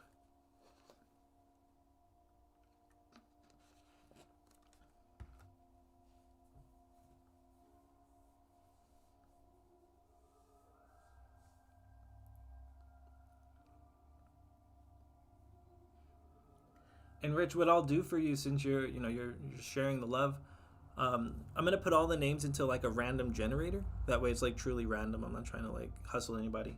So I'm gonna put your name in twice, just because you're here, you're being active, and now you're like saying, hey, like I'll even try to get more people. So yeah, dude, I'll put your username in twice. That way, you have 2 chances of winning.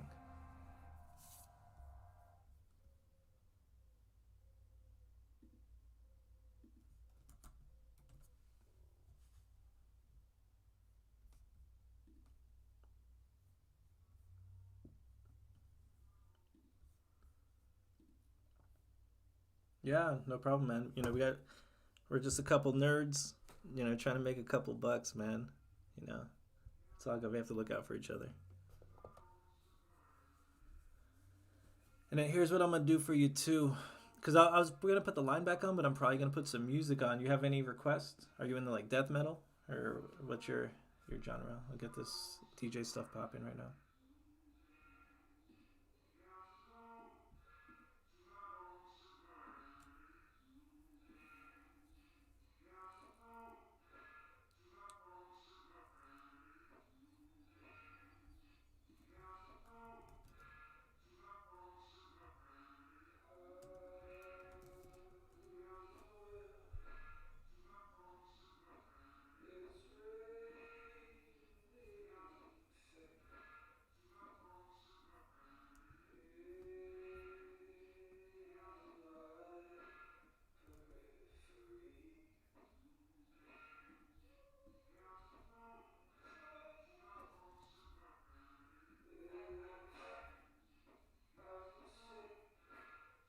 Any? Okay, cool. Let's see what we got for it.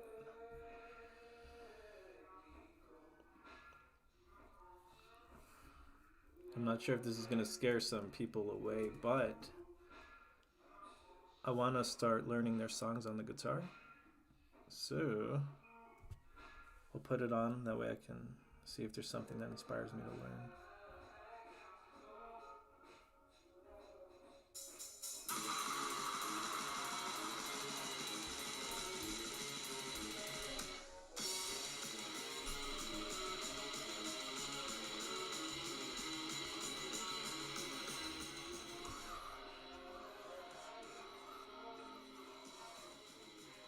No, wait. Did you read that somewhere that'll become LEs?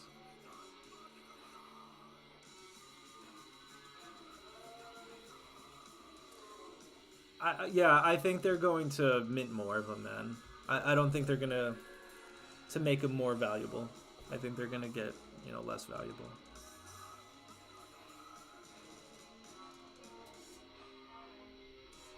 They will be what? Less valuable or more? Because I want to say I would hope that the series are going to be worth more when we're like into the future, like a few years. Because then of course it's like a series 1, series 2 when there's like a series 10. But I mean right now with just the just by saying they're a series old, I don't think it's really going to boost their value too much. In fact, if they're going to go ahead and turn it from like 35 to 70,000, I think it's going to lower the value.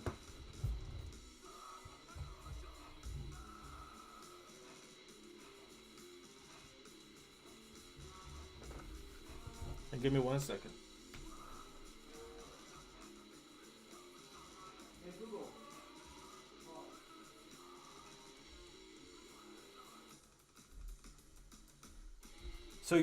So what you're saying is if right now if I go look for a series 1,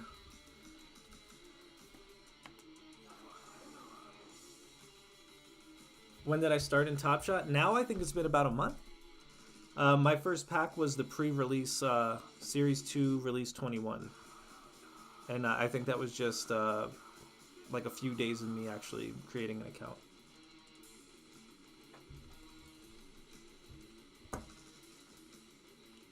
Oh, what's up, Iverson? By the way, I just noticed you're here. Hey, Iverson, if you don't know, make sure to leave your @username in the comments, like the video, and then go ahead and subscribe. That way you'll be entered into the giveaway. Right now, the giveaway is starting out as a common moment, but the more people that we have join, it's either going to be a better common or maybe even up to the whole pack. Like, I wouldn't mind doing a live opening, once it gets released, doing a live opening and a giveaway for all the moments, depending how many people we get in here.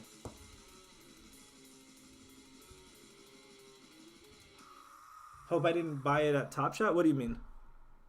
The Series 21? Because I bought that one. It was like $9, and then I actually sold it on eBay for $220. And then I did a live unpacking with the dude. I felt bad though, man. This guy had 3 shit cards, man. They were terrible. They were terrible cards. I felt bad, but it is what it is.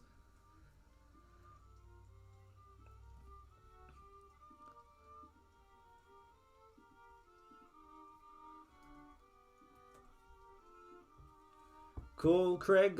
Nice to see that you're here. Dropping in your username. Make sure though, because I'm putting everyone's username in, but once the winner's picked, I'm gonna check the likes on the video, and I'm also checking the subscribe. So make sure you're doing all three. That way, you would actually get something.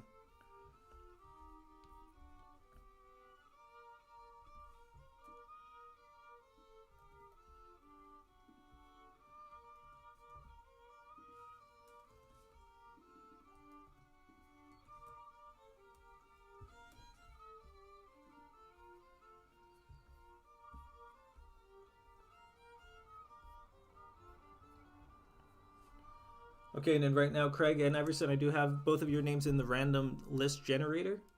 Or not generator, but the random list picker. No CCs anymore in Series 1. I thought there would have been something still, but I'll check that. After this season ends, all Series 2 CCs will become LEs. Okay. But then kind of like you were saying, though, you're not concerned that they're going to just increase the amount that are available? So even if they're 35,000, then change them to like 70,000 releases?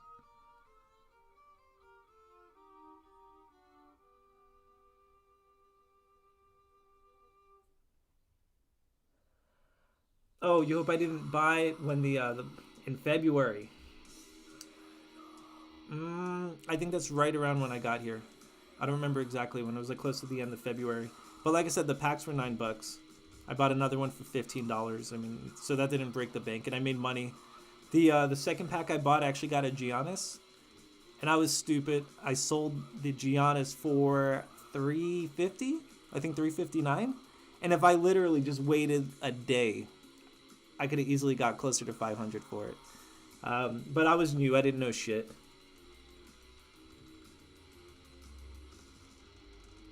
Just joined March 16th. Mixed emotions. Yeah, exactly. So that's what me and Rich were talking about. If you're doing this long term right now, it's fine.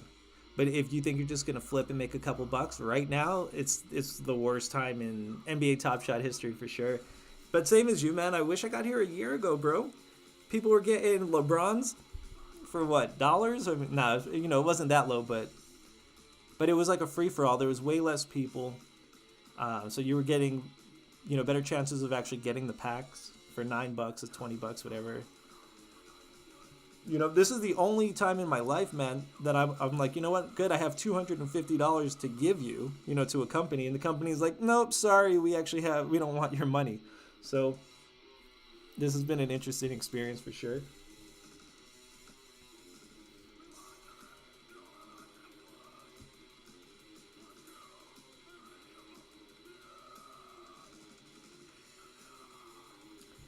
Yeah, Craig, this whole thing is interesting. That's good that you said you're like a sponge, because the whole thing's a learning. It's a learning environment. There's like, on the outside it seems simple enough, but then in a way, just like all NFTs, none of this is real. And that's kind of, it's like it blurs the line between what's real and what's fake, right? Because you have these cards that are just digital. They're based on digital currency, which also isn't real. But the only reason that any of this has value is because a bunch of people are agreeing that it has value. It's the same thing like the US dollar. It was, at one point it was backed on gold, but who says gold has value? We just kind of all consented to this idea. And, I'm getting a little deep with it. But, the whole thing is to just kind of like learn and a little bit of prediction. Try to predict what will be worth something and why. And I think the NBA miscalculated with those badges. I mean, shit. I think everyone thought once those rookie badges came out, everything was going to shoot up. And right now, those badges are not making a difference. I'm not an NBA card collector. The physical cards that I collect are Pokemon cards. But, I'm older, so I grew up, I grew up playing Pokemon Red and shit. But then with NFTs, the only two things I'm really collecting right now are their NBA Top Shot, and then I'm playing the game Gods Unchained. And then that's kind of like a magic-based game where creatures versus creatures. But those cards could be worth a shitload of money. There's one worth $60,000 that was given away. Like it was like a giveaway from the company, and the dude flipped it for 60,000. And I read an article. The dude paid to fix his roof and buy a new furnace. And I was like, thank God that guy won it. He obviously needed it. Yeah, I'm also into crypto, man. Of course. I didn't get into it super early because, when I heard about it back in the day, like 10 years ago or whatever, I thought it was the most idiotic thing I've ever heard in my life. I was like, this is stupid. It's not real. It's fake. I want nothing to do with it. So then I was just doing stocks, and I've been doing stocks for years. I actually pulled out all my stocks right before COVID hit. And based off of the stocks that I had, that was the smartest move I made. But if I was smarter, I would have put it in the toilet paper, But who the hell would have known that?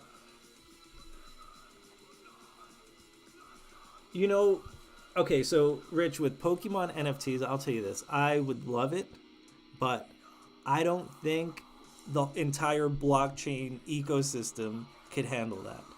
I mean, not to say like the NBA isn't big, UFC's making their own NFTs that are coming out, but it's like to actually have a Pokemon NFT. I mean, I think there would just be hordes of people flooding the gates at that point, and I don't think we're at that point. But I would hope eventually they would, but Pokemon's a little iffy. Kind of like, because if you ever play the Pokemon TCG Online, which is a trading card game online, they don't take any money. You can't even pay them for cards. You have to buy them through like third parties and shit. But I think because they have that like inclusive environment, so I can't see the same company not making money on their online platform where they can make billions. I can't see them now going to NFTs unless they just do it as collector items and not a full-blown game. Maybe just like one item here and there, kind of like DJs started to do, like Steve Aoki and all those guys.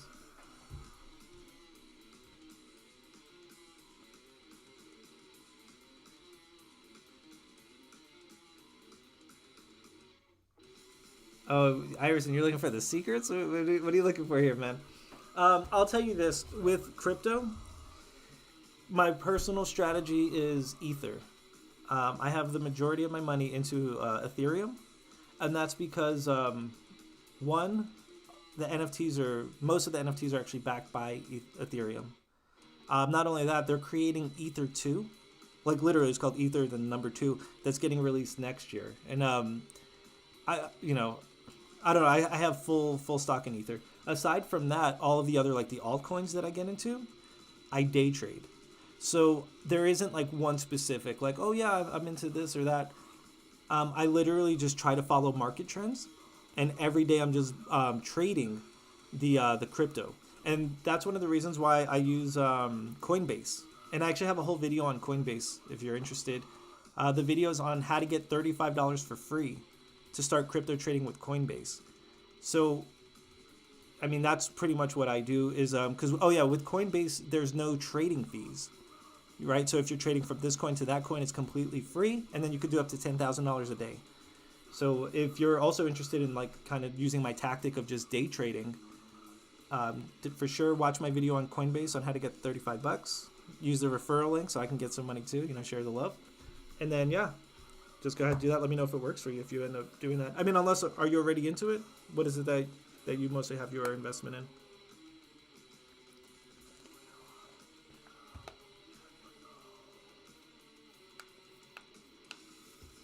Yeah, Iverson, for sure. I was actually thinking about doing it for a while. The only reason why I haven't is because I released one Gods Unchained video, which was just me slapping some cheeks, right? It was me versus this one dude. I could tell that he put some money into it, whereas with God Unchained, I put $0. In fact, they've paid me $20 so far. That's where I'm at with Gods Unchained. Actually, with Gods Unchained, they paid me $20. And also, once their marketplace reopens, I have a card that's going to sell for at least $500. And like I said, I put no money into it. But I posted that one video, but it didn't have a lot of attention. And then same thing, I've also, on Twitch, I've also streamed myself playing Gods Unchained, and same thing, there wasn't really that many people. But if you're telling me that you personally, you are interested, I'll go ahead and make some videos just for you, my man. I'll post them on here, and then, share the love, like them, comment, share, do all that good stuff. But I'll go ahead and make that for you.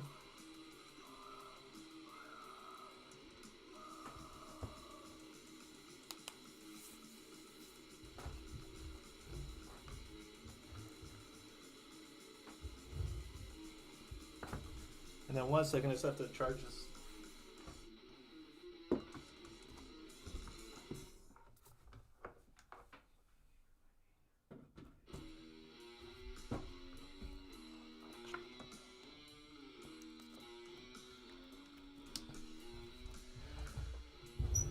Okay, cool, man. Yeah, I got you. I'm going to tell you this. I feel bad for my computer. I bought a brand new computer in December. And every time I live stream, I feel like it's a horror or like a science experiment. I just have I have it charged. I have it dual screen. I have the microphone.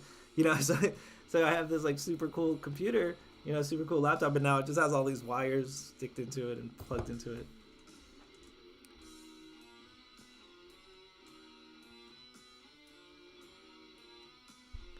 Oh, also Iverson, with Rich, he went ahead and he was, he like reposted the stuff and he tried to bring some people into this giveaway. So I told him that I'm giving him 2 entries into the giveaway. So same thing with you, Iverson. If you want to go ahead and share the love, if you can bring some people in, I'll go ahead and give you another entry into the giveaway. No, Rich, this isn't my first pack. This will be my 3rd pack. And it would be like the 7th pack that I've tried to get. The first one I had was the pre-release series 2, release 21. The second one I got was I don't remember what it was. It was the $15 one from a few weeks ago, maybe. Yeah, from a few weeks ago. And I think right now, let me see how many moments I have. Actually, you know what? Let's do this. We'll see them together because I don't remember exactly. I just bought some, man. And I don't know if it was a smart idea or not, but sometimes you just have to go with your heart on it. But this is what I'm rocking with right now. So I have these 5 packs, or excuse me, these 5 moments. Now here's the thing too, guys. I know you might be looking at these prices and saying, "Hey, wait a minute, I'm not sure how accurate those are." But pretty much what I did is this. I see that everyone's trying to undercut, but I'm in this for the long haul. So I'm posting these at the prices that I believe that they'll sell for at some point, that I believe they're actually worth. And the reason why I'm doing that is because I'm hoping all the undercutters will raise their prices. Like all the people around me, I'm hoping they'll see it. And I know that it worked, I think, for Merrill. I think I got the people around me to raise their stuff by like $100. But yeah, these are the moments that I currently have. This Bagley is the one that I fucked up on. I was super tired. And I was considering him or Beasley, and I ended up getting him. I wanted the Beasley one because I knew he was going to have 3 badges. But I mean, it is what it is. At some point, I'm sure I can get at least that, or maybe even more because it's only 4,000 editions of it. It's number 361. Yeah, ooh, badges, right? Yeah. No, so I had this guy, and then the other day when the badges just came out, what was that, yesterday? Whenever the hell it was, I just bought these 2. And then this guy and this guy I got from that $15 pack.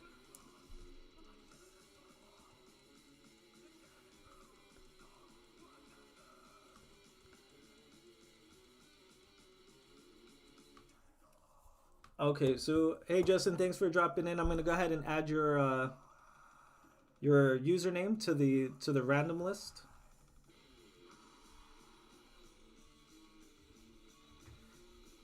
Hey, okay, yeah, where are we at here? So far we have a total of 4 people actually entered into the contest. Hey, and Justin, just like I told the other guys, right now we're going to start out with like a regular moment. So I'm going to put my shittiest moment up for the giveaway, which is going to be Drew Holiday.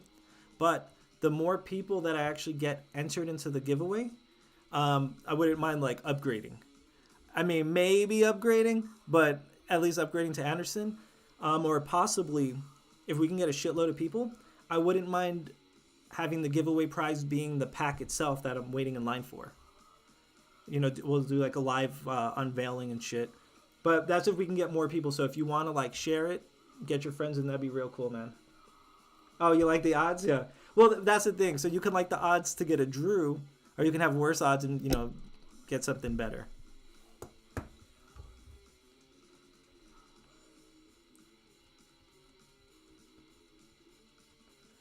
And then which online games do I currently play?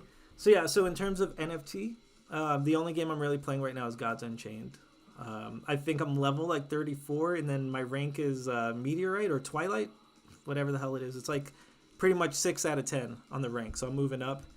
And like I said, with Gods Unchained, I have one card that I can forge that's going to be worth at least $500, like minimum of $500, and that's lowballing it.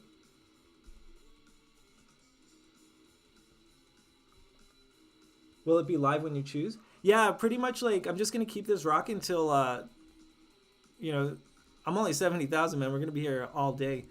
So once I actually buy the pack, depending on how many people have entered the giveaway, then I'm gonna go ahead and say which moment we're giving away, and I'm also gonna say who the winner is, and then I'll even do the gifting live too.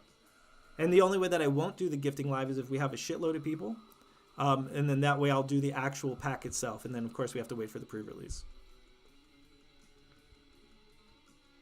So am I doing it for fun or the money? Oh, the game Gods Unchained? Well, at first I just did it for the money. And here's why. Because it's the only NFT game I can find that you can actually play for free. That was the only reason I even gave it a shot. But it's actually fun. But that's if you're into card games. I mean, if you're... if you don't really give a shit, then no, you're just gonna like suck your soul out every day playing something you hate. But I mean, if you're into like, it's sort of like Magic the Gathering. So if you're into like Magic and Pokemon and all that stuff, but I would say this too, and it breaks my heart. I think it's a little better than Pokemon. Ooh, don't kill me.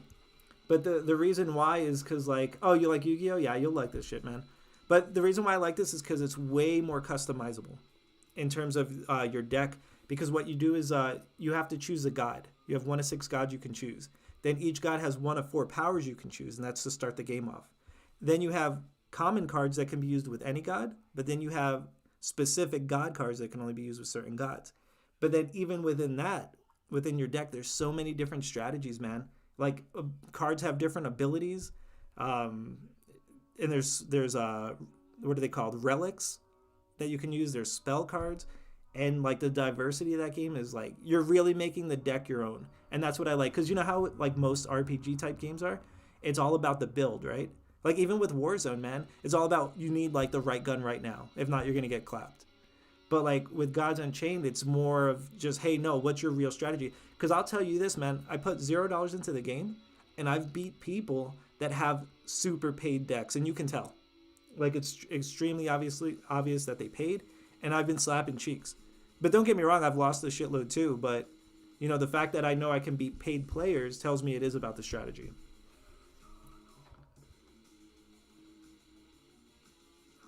Yeah, man. Iverson, I feel you on that. When I was little, I would collect the cards, but I didn't know how to play it, In fact, I remember, I think I had a pack with 2 of the same cards in it. And I was like, what the hell? Why would there be 2 of the same cards in the same pack? Because I didn't realize, that you can actually, like, I didn't know how to play the game is what it was.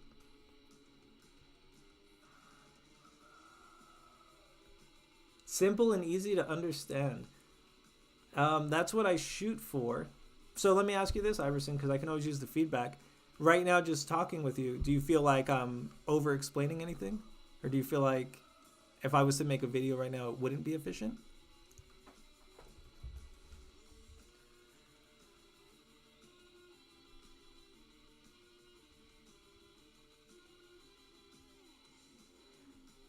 Yeah, with Yu-Gi-Oh, I never actually played it though. I know I played it for Game Boy, but that's not the same as actually collecting it in a live environment. But I played it back on like Game Boy Color, and then I used to watch the cartoon for a while. Okay, cool. Thanks, bro. Yeah, I mean, check out the other videos. Right now, I have about 4 of them. But let me see.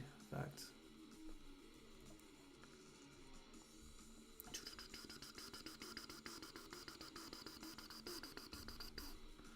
Yeah, right now I have 5 videos. So how to get paid $35 to start crypto trading. That's through Coinbase, and I have a referral link in there. I just did a live pack opening. I was with this dude, Hobby Cards. He's invited me on his live chat. So I was like, cool, let's do it. That's me slapping cheeks for Gods Unchained. And then this is where you're at right now. And then this is just about the rumor for the UFC drop. And then you also can see like how to sign up for it, for the early advice, or not the early information, whatever it is.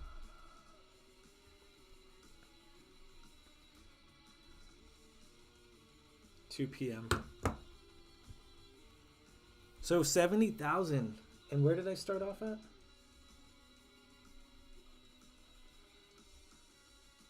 Started at 97,000. So it took it took 2 hours to go 20,000 spots. So if this is, you know, it would be 6.5 more hours.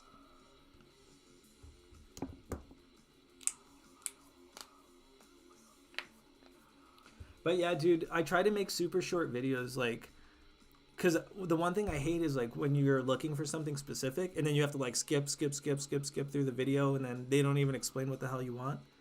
So that's kind of why I'm actually doing this channel. Right now I'm just doing some like more light stuff, like just, okay, cool, how do you get started? I think my next video is going to be how to get paid to upgrade your web browser. That's going to be my next video. And you'll get paid Bitcoin to do that. But eventually, once I make like, you know, once I get people like better ways to get in here, you know, get into the whole crypto game for either free or for cheap, I'm actually going to start making like real educational videos, like explaining like the technology of blockchain, you know, talking about like hash, you know, hash codes and all that stuff.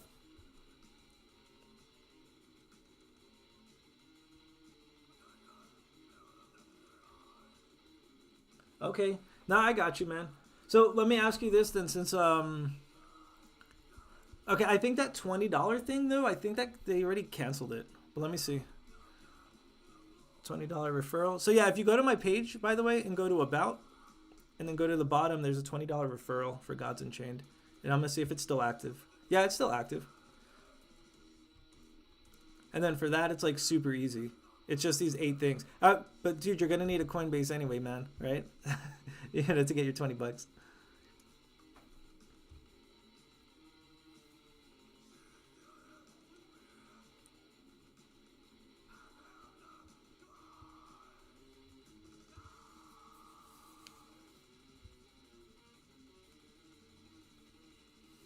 But yeah, I'll probably just make a $20 video and then I'll make you a quick, because I'll be honest, I actually outlined a video already for how to make, how to play Gods Unchained. And it was less than 2 minutes. And that's exactly what I'm going for. I want to do like a 2-minute, or even if I could do a 1-minute video on that, that's what I'll do for you.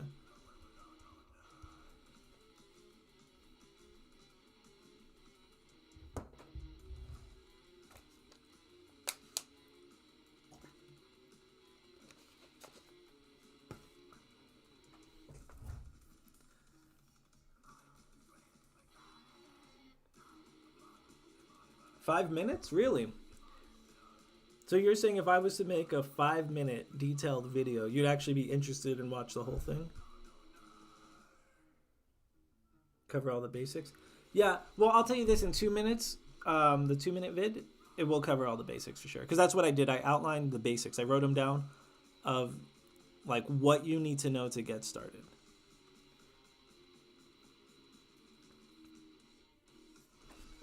Yeah, because, yo, to be honest with you too, man, you know, I'm obviously new to creating little videos. And I'm going to tell you, they take so much longer than you would think. Like, you know, actually just recording it isn't too long. But then when you actually try to, like, cut it, you know, add stuff up, like, you know, add things into it, improve the audio quality, like, it takes forever, dude. That's why the shorter the video, the better. Unless I ever get, like, super famous and then I have, like, a whole squad. I mean, that'd be dope with other people editing.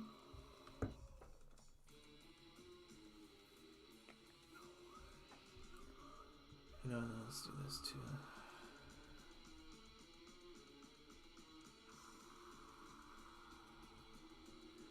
And then also, just so you guys, you know, see that this isn't like a hustle or whatever. I mean, this is pretty much going to be the magic right here. This is all the people entered, and then Thug Lord got 2 entries because he's been sharing the love. You know, he got some extra people here. But yeah, pretty much at the end of the stream, I'm just gonna go ahead and pick a random item, which is gonna be one of your names, and then that's it. I'm gonna go ahead and gift, and then just a reminder to, you know, we're gonna start out with the holiday, but the more people that we get, we're gonna see if we can upgrade, maybe upgrade, or even just upgrade to the whole, like the giveaway just for this pre-release pack. And then if I do that, I'll do like the whole pack.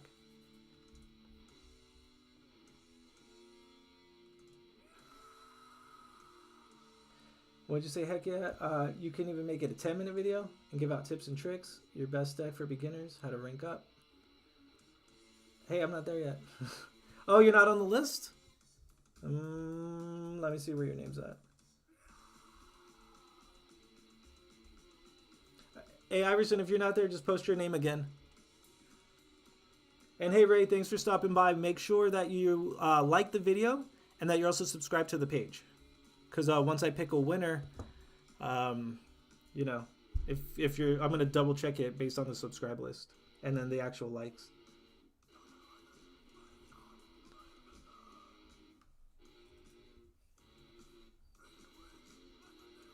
What if you get the rookie debut moment? Oh, well, nah, bro. I mean, it is what it is. Like, let's say I have, like, I don't know, like 500 people enter this contest. What are we at? 6, right? So if we can get 500 people to enter this contest to actually subscribe, I don't mind doing the whole pack giveaway. But it is what it is, man. If it's like 3 of the best cards, I mean, I'm still going to give it away, you know? Like, I have to keep my word. The same way, if it's like 3 of the shittiest garbage cards, I mean, you got to take them. You know, I mean, it is what it is. Iverson Alvarez. Cool. Hey, and Ray, if you can get other people to actually stop by and enter, I'll give you 2 entries, just like Thug Lord. Hey, I just want to say this, and I don't know if you guys can tell me what's up, but I've only seen 2 or 3 girls. 3 girls, that's it. 3 girls in the whole NBA Top Shot universe. I mean, you know, it's wild. I thought there'd be more because girls do like basketball. And, I mean, I don't see why girls wouldn't like money. You know, I don't know. It's wild to me. All right, so where are we at? We got a few people here. Cool beats.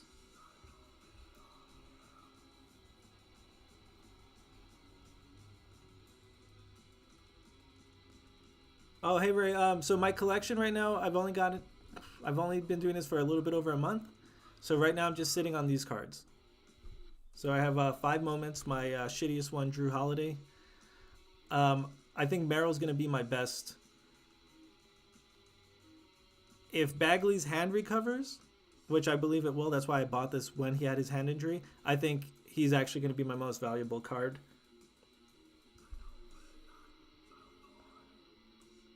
You've seen more than 3? That's wild. Maybe are you just like handsome or something? So all the girls are just flocking to you. They're like, "Hey, I love NBA Top Shot." You know, they're like, "By the way, can I get your number? I need to talk to you about NBA Top Shot." But yeah, dude. The only thing right now, man, the market's tanking, dude. And I was telling these other guys, the first pack that I opened, I had a Giannis. And I sold him in a haste. I sold him for $350. And if I waited just 1 or 2 more days, I could have got an extra $150 out of it for sure. And if I held it till now, I would have got way more money. But what I was thinking, I was like, you know, if I can sell it right now for $350, I can use that money and keep flipping. You know, I was like, who cares? I'll make more than that $150 on a flip. But no, it didn't quite work that way. But it was a good learning experience. They're from the Philippines? Oh, you're from the Philippines and it's 4 a.m.? Rich, that doesn't sound like a Filipino name, though. Yeah, I got a pack. This is going to be my 3rd pack. The first one was the pre-release, the Series 21. The second pack, I think it was just regular Seeing Stars. It was $14. That's the one where I got Giannis from. And then this will be the 3rd one. I've been trying to get every pack, even the... what was it, the All-Star or the Rising Star, the $250 pack? I was trying to get that, but I couldn't get in line early enough.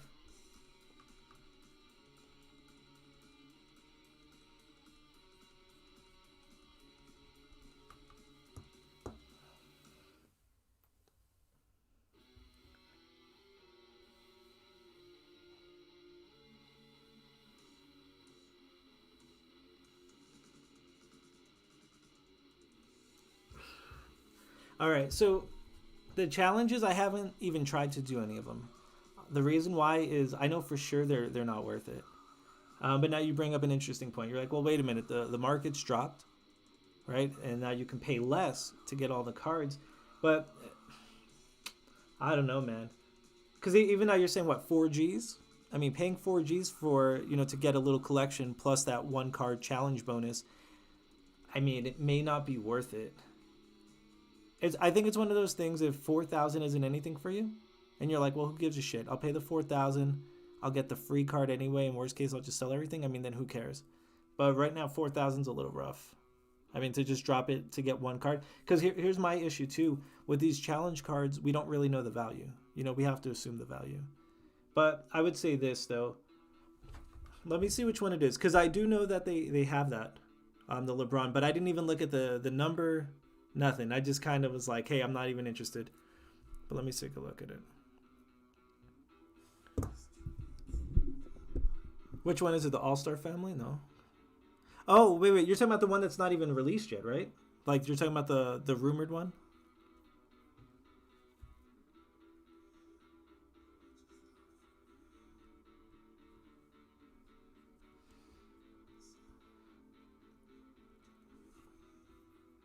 Yeah, I think it was the Rising Star pack that I bought. Because what was it? Rising Star and then something else. No, yeah, because this was the $250 one. So that was the one that I couldn't get, the Rising Star.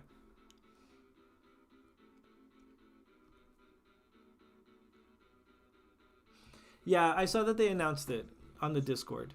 But I thought it was actually already out. Because I already heard about the release, like, I want to say forever ago, like a few days. So I thought by now it was out. But nah, man, I don't know. Which exact LeBron moment is it? That would be my question. Because, like, if here's the thing, man.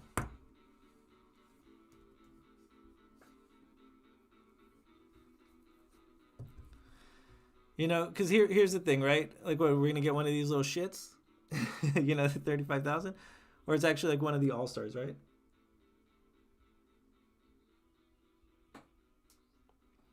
Let me see something.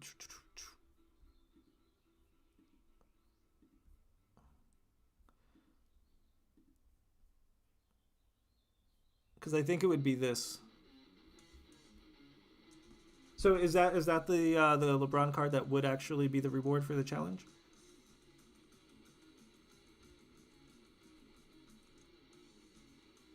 You got 7 packs and you've been here for a month. So we probably started at the same time because I've tried to get 7 packs. This is the 8th one. So that means you actually got every pack that I couldn't. So my question for you is, how many bots do you have on your team? How many accounts do you have?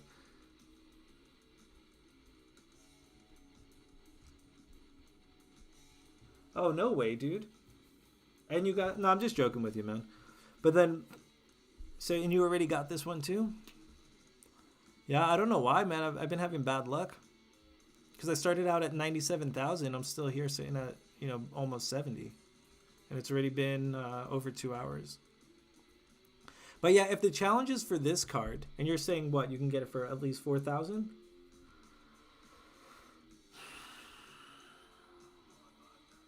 I would say fuck it.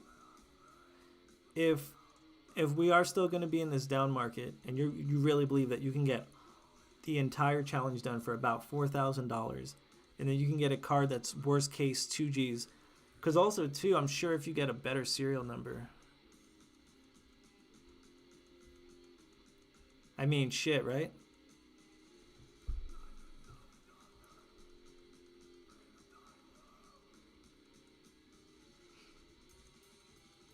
You're half? What do you mean, like half serious about getting it?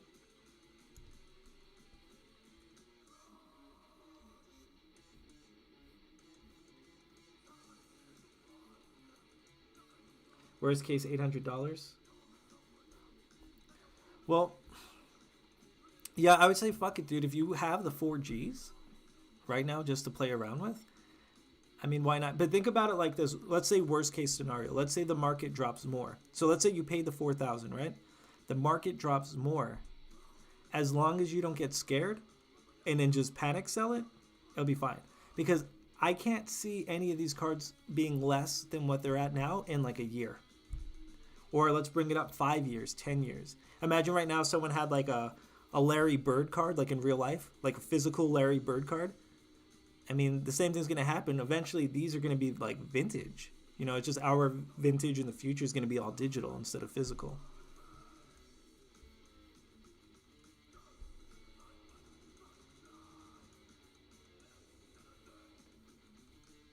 Wait, but now look, oh God. Yeah, don't panic sell, man. No matter what you have right now. Because I was really tempted to panic sell. Where is this dude at? I think it's just glitching. I don't know why it's doing that. Yeah, let me go back the old-fashioned way. So yeah, I was really tempted to panic sell Bagley. I bought him for $260, and it was a steal. All the ones around it were like $350, $400. So I saw it for $260, and I was like, holy shit, that's a steal. And now, you know, let me show you. So it's number 361.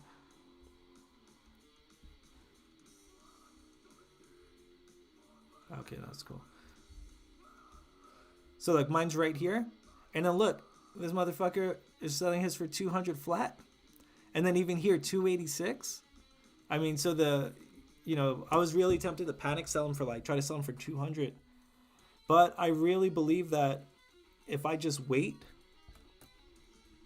that the value would go up. Because, I mean, this is pretty close to the top of the pile. 361's really, I think it's a really reputable serial number. And also, too, if you have money to invest and you're going to be patient, I mean, legit, I would recommend this. Because you're not going to sell it tomorrow. You're not going to sell it in a week. But if you buy this for $300, right now, just list the price up. We can get someone else to buy this one and this one. We can boost the price back up for these top quality cards. Plus, the flip on it in maybe a few weeks or so is going to be I would say a month. That's my prediction. I think in a month, the value of this card is going to go up. Because right now, he does have, I think, a fractured hand. But he's coming back in 3 weeks. And I think that's why his value dropped. Everyone got scared. But it's not supposed to be a permanent injury. So I think as soon as he comes back, I think his price is going to just shoot up.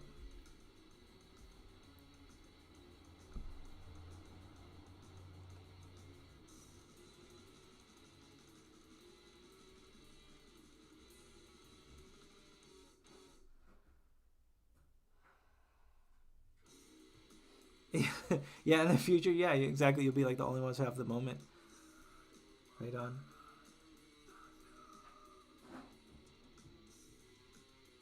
A Carmelo or a LaMelo? You're talking about Carmelo Anthony?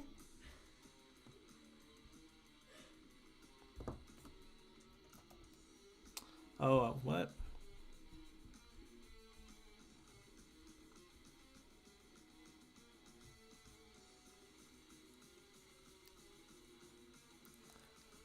Right here. It was initially 2,000. Let me see where you're at. Oh shit. Okay, let's see where you're at. So you said 380. Oh shit.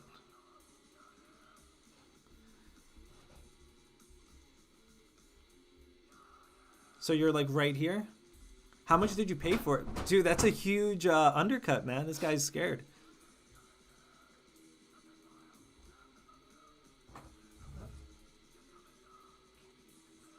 Thinking here it's a live stream.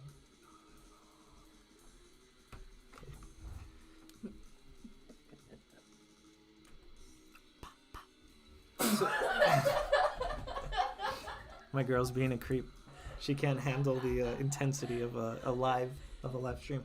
All right.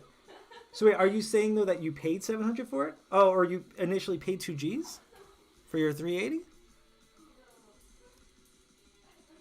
Okay. I would say this, man. I bet you right now, even if you're not selling it, I would still list it. I would list it for the price that you think it's worth, which is, I would say, probably even over the 4 Gs. Yeah, see, because you're going to get undercut. Shit. 777. Jesus Christ. Let me see something. Okay. 875. Yeah, man, people are panic selling, dude. 775 for a 113? Let's see if there's anything else that's ridiculous here. Honestly, man, if someone has a 775 right now to just fuck around with, I'm going to recommend this 113 at 775. And don't let all the panic selling scare you.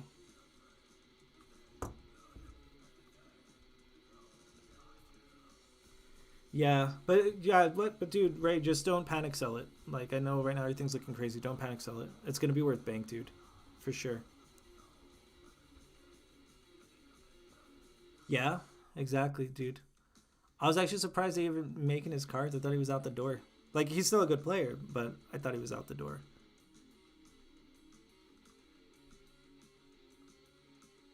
Yeah, he is, for sure, dude. I mean, he has a legacy. I would say he's a... You know, a lot of NBA or any sports, obviously it's about who does well, but it's also based on popularity. And then Carmelo's a household name. So he has that popularity. And then obviously he's a good player to go along with it. And you know, that's kind of why you see other players who are good players, but they don't, you know, they're on like shittier teams and they just don't have the popularity regardless of their actual skill.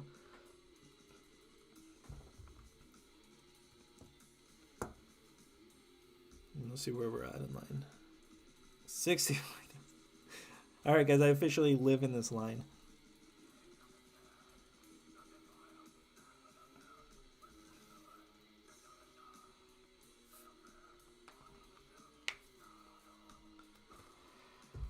What I would really like to see, I would love to see like a throwback pack. Like, I'd love to see, like, if I can get like Magic Johnson. You know what I mean? Like, just get some like dope 90s. Get like the Dream Team. That's what I'd like to see. But I think if they did that, I think the value would shoot up. And I bet you they're waiting to like really get more established. Like get outside of the beta. But like the way I see it is this, is if the LeBron sold for 100,000, I mean, imagine what a Jordan would sell for. I mean, shit. Especially if they only made like one moment. You know, one rare holographic metallic gold, everything they could, just like one ultimate Jordan moment. I mean, that would be it. That would be like the just retire, you know, that's it, your money for life probably. They did a throwback? When?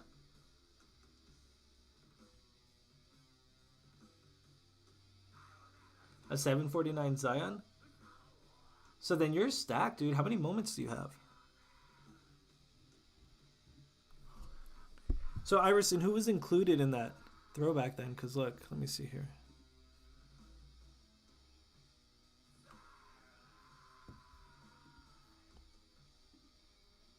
Was it like a... Well, no.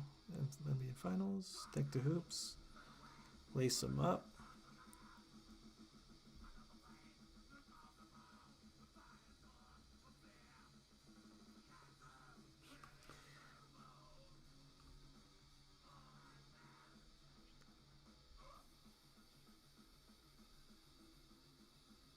Early adapters. I wonder what was in there.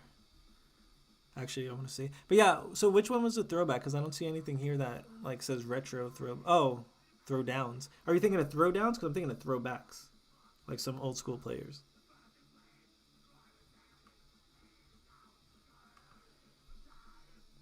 Hey Jan, thanks for stopping by, man.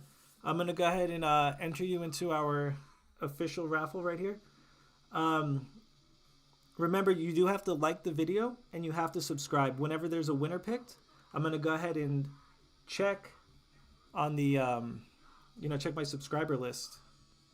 And then I'm going to check the actual likes. So if you get picked on the raffle, but then you're not actually on the subscriber list or the like list, you just get deleted. And you're a public disgrace. We mock you. We'll go to your job and just, talk shit about you. It's called Run It Back. Okay, let's take a look. Run It Back makes sense.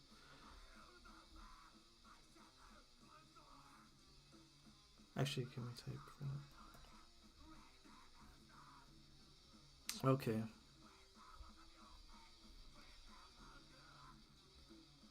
Tim Duncan? Jesus Christ, I haven't heard his name in forever.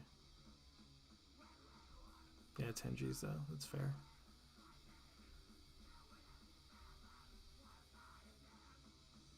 Okay, right on, Jan. Hey, and then I do want to let you know the way that I'm going to do it is we're starting out with my worst common moment, which is Drew Holiday. So that's going to be the prize. However, if we can get the more people we can get, the better the prize is going to be. So if you can invite people, we'll up the prize. But either way, if there's not a lot of people, what I can do is give you an additional entry, like a Thug Lord. So if you can get some people to just come in here and be like, yo, Jan, what's up? Hey, Jan, send me whatever. I'll go ahead and give you another entry. James Harden? Okay. Okay, I guess that's fair. They have him in the throwback pack? Okay. I mean, don't get me wrong, obviously, Giannis was in the throwback era, but I thought they would have throwback like. Oh, and this isn't the Drew Holiday you're getting. All right, let's clear that up. Chris Paul.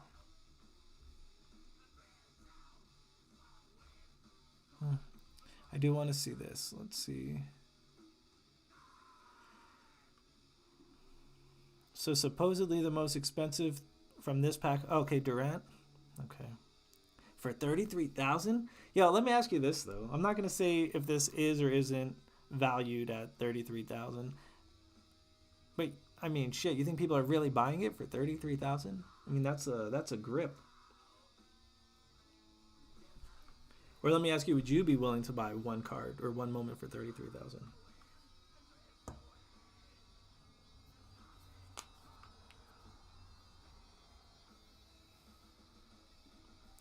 I want to see what the highest ask. 49,000? Shit. Yo, if you're spending 49,000, I mean, you can get a Corvette. You know what I mean? $49,000 is a Corvette. And it's not the top model Corvette, but I think you can bag a Stingray, like the lowest model Stingray for 49.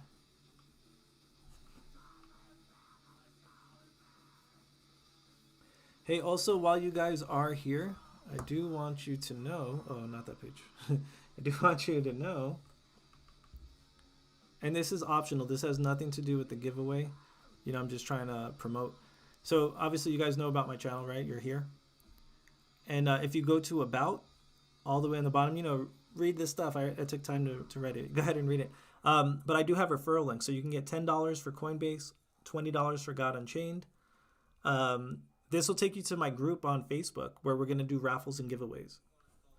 The raffles will be paid. The giveaways will be free. But then also you can donate to the channel. And I know you're probably like, nah, bro, I came here to get something for free. You know what I mean? And so this has nothing to do with the contest. But if you want to donate, right now we're sitting at nothing. But the donation is only going to the channel. So, we'll use it to get like a better camera. That way we can jump on here and do some fun stuff. I already have a green screen. We can use I want to use it for more giveaways. So not only that, if there are any like new NFTs and people are like, hey man, how do I get into like this game or whatever, this company that's coming out, I can actually make videos and like purchase stuff and like walk you guys through the steps. So by donating is just going right back into the channel. I'm not going to like, go buy weed or anything with this.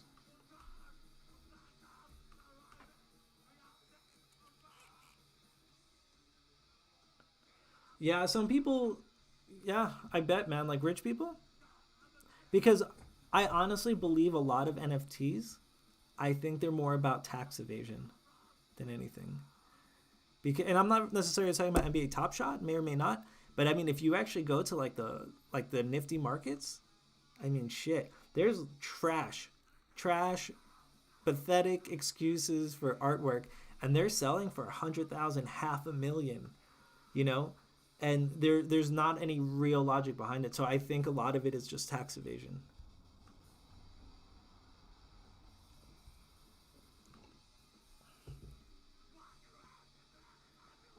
Oh, that was on your pre-order. Yeah, dude, the pre-order I got, which was the Series 21, or not Series 2 Release 21. I felt bad, dude. I sold that one on eBay for $220, and I was super stoked. And then I did a live opening, and it was trash. He got 3 of the shittiest cards I've ever seen in my life. And like, if I had to estimate it, I'd put the value at like, I mean, this is being nice. I'd say $30. He paid $220. I felt terrible. Yeah, I did say weed. That's right. I won't buy weed with your money. But if you donate money, I'll have more of my own money for weed. No, I'm just kidding, man. I'm not like big into weed. When I move to Denver, when I go visit Denver is a different story, but you know. Good for you. Thanks for the support, Ray. But yeah. Also, too, if you guys have any video ideas, right now what I'm doing for my videos is pretty much like, where are we at here? Like, it's pretty much like anything NFT, right? So $35 to start crypto trading. That was a pack opening. This is me slapping cheeks in God Unchained, which is an NFT card game. This is where you're at right now, and then I made a UFC video because they're gonna, release an NFT. So what I'm trying to do right now is kind of show people how they can get into NFTs for either free or for cheap. And then I'm planning on making actual informative videos so I can teach people about the technology of like blockchain, and everything that actually goes into it. But if you guys actually have, I know Iverson said that he wanted actual like a tutorial video of Gods Unchained. So I told him I'm going to make that for him for sure. But if anyone else has any ideas or anything, just let me know, man. Yeah, right on, Ray. Because that's the thing, man. I like NBA, but with UFC, I'm actually like 100% fan. Like I watch UFC. I've been watching it forever, like from the GSP days, before the GSP days even. So it's like I'm super into UFC, man. Especially when it comes out, we know that the people who were in NBA Top Shot when it first came out, those dudes made fucking serious money. So I'm hoping the same thing when UFC comes out, we can just be like straight, fucking millionaires or whatever. The knockouts, yeah, the knockouts in UFC obviously are spectacular. Because it's not like, I'll tell you this, I don't like watching like, what the hell is that called? What was it called? World Star. I was hearing the chant in my head. World Star.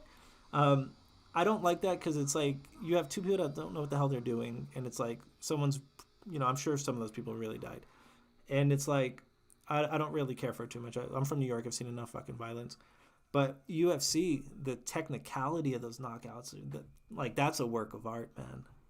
That's what you would call a masterpiece.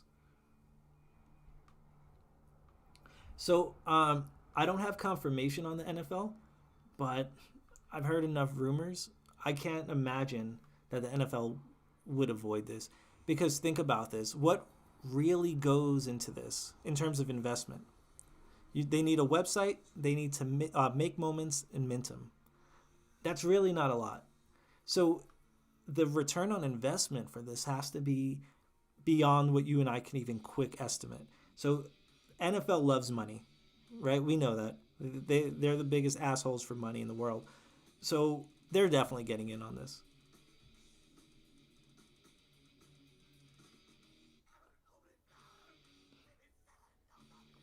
They could. You know what? I did hear, I don't know if it was a rumor. Some people are saying that once NBA Top Shot is not in beta, that it's actually going to be some sort of a game. With that, I can't imagine. Like, exactly like that. I can't imagine. Because there's no real stats. Of course, there's player stats. But there's no, card stats. There's nothing that would indicate an actual game. But my one friend, who's pretty much a certified genius, he said it's probably not going to be an NFT game, but you could probably use your NFTs for, 2K. For NBA 2K. Now, I mean, this is all just, this is me and him having a conversation. But if you can actually use... if you could buy NBA Top Shot moments and then import them into your actual NBA 2K game for increased buffs and stuff, increased players, that shit would be really interesting. And then I think the value would increase because there'd be more people interested in them.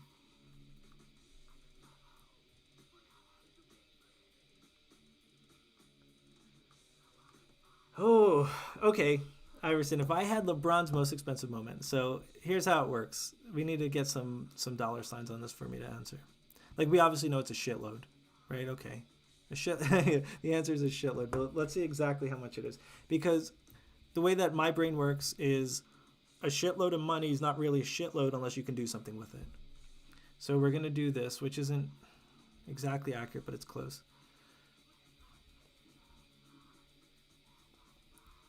Whew!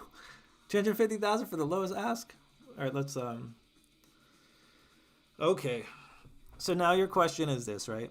Let's say I had the lowest ask moment, right? Just to keep it realistic. Top sales, fuck, 200,000? Jesus Christ. Yeah, I'd sell it right now, my man. For that, I don't even need a fucking plan. I'll figure it out. 250,000, man. That's a house. I mean, depending where you live, if you're in New York, I mean, that's not a house. That's fucking a box. You live with homeless people. But for 250,000? Yeah, 100% I'd sell it right now, my man. What I would do with it, for sure, I would start my own NFT company. 100%. I would start something. And actually, I'm not giving away any secrets, man, but I'm creating an NFT game. So I'm not giving you guys any details, but I am creating an NFT game, which is actually a game because it involves thinking. But it's for collectors. So it's a collecting creation game. That's all I can say. So I would put the money into that, and I wouldn't need $250,000 for that. And then what I would do is honestly, dude, most of it I just invest. I already have a house. So I would invest it, and then the rest of the money I would just use to travel the world nonstop. I would travel the world nonstop, keep working on like YouTube channels and all my projects, my NFT game, and then just keep making money digitally. But I would just travel. So good question. Made me come back down to reality, and I'm like, oh shit, now I need $250,000. Next year's lowest ask is $2 million. Yeah, I mean, but so you're right, Rich. I mean, but that's kind of the point. So it's like, that's why I'm saying if I was to sell it, the idea would be, you can't count what you don't have as a loss. That's why people get depressed all the fucking time. Because they're like, oh, okay, I sold it for 250. Oh, next year I would have had 2 million. It's like, no, you wouldn't have. That you never got to that point. You didn't lose 1.5 million. You made 250,000, But that's the point. It's like, can you use that to be productive? Can you use it to make more money? Because if I was to use that to make to fund my NFT game, I'm making way more than $2 million, bro. I'm building a fucking empire, plus I get to travel the world. So for me, starting that journey, the NFT journey, plus the traveling is way more important than just waiting a year to where I could die, right? A fucking plane can crash on me right now, and then that's it. So no, man, 100% for 250, I'd sell it right now and start funding other projects.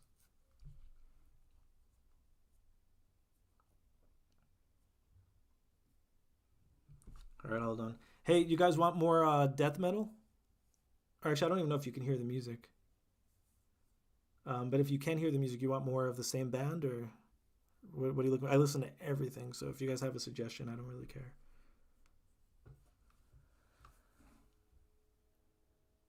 NASCAR NFT?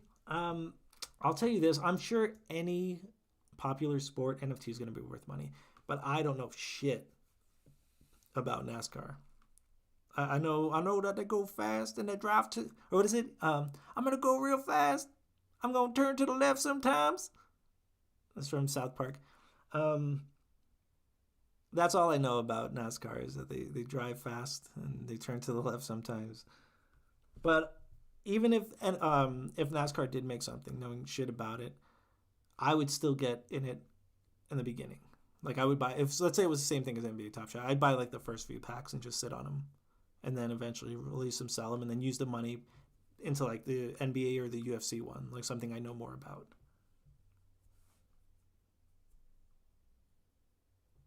MCR, My Chemical Romance? Dude, I'll fucking put on My Chemical Romance. Don't fuck with me. Is that what you really want to hear, John? I'll put that shit on.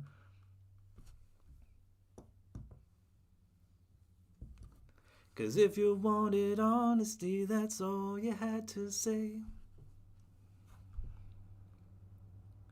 Alright. Also can't even cash out. Yeah.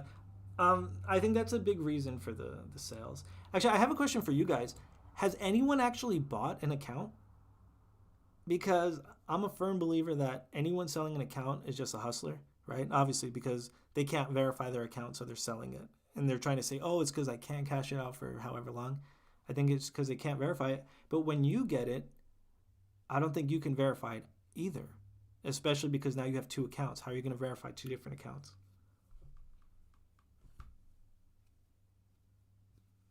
All right. Here's the thing. I'm pretty sure Jen was joking about My Chemical Romance, but it is what it is. But I'm going to put on their best album. That's a little bit more rugged.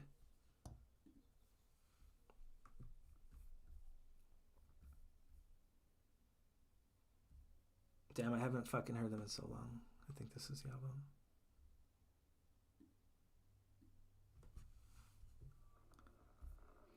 You know, I started learning this song on the guitar. I probably should have kept going because this intro is actually a classical Spanish guitar song.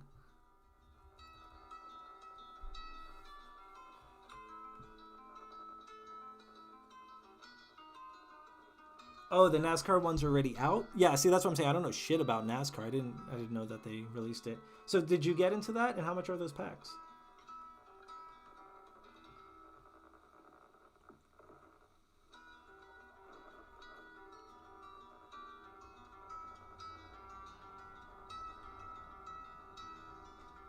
Oh, okay, Rich. So you're saying that the max is 250 because of a cap? But you're saying on other places they're selling for like $1 million? Well, then, I mean, obviously, then I'd sell it off market. But either way, my point being for at least 250 I would sell right now just because of the investment potential. You know, if it was like 40,000 and I felt like it can go up to like 100,000, I'd wait. Because 40,000 is a good chunk. Like I said, you could buy a car. But I mean, unless you have like a solid small business idea or some sort of quick investment, 40,000 isn't really too much money.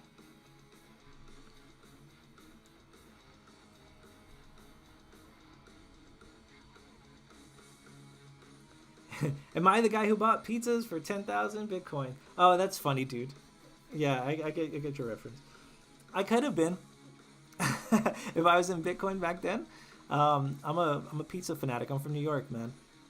If I didn't have cash on me, you guys like, hey, give me 10,000 BTC, huh? You know, I would have been like, yeah, no problem. You got it, Poppy. You know, give him, you know, or I would have robbed them. You know, who knows?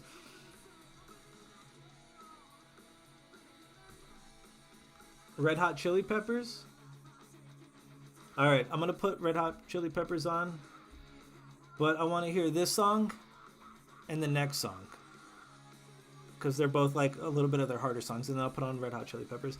But I'll be honest, I've obviously listened to Red Hot Chili Peppers. I mean, who hasn't?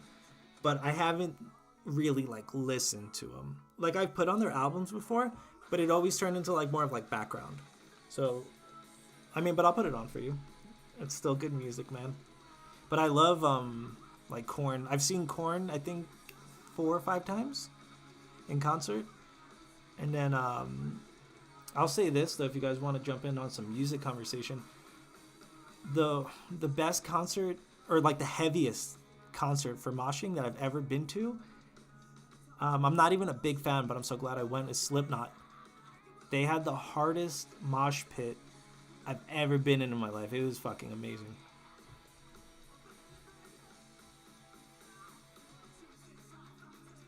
Oh, Top Shot is the investment?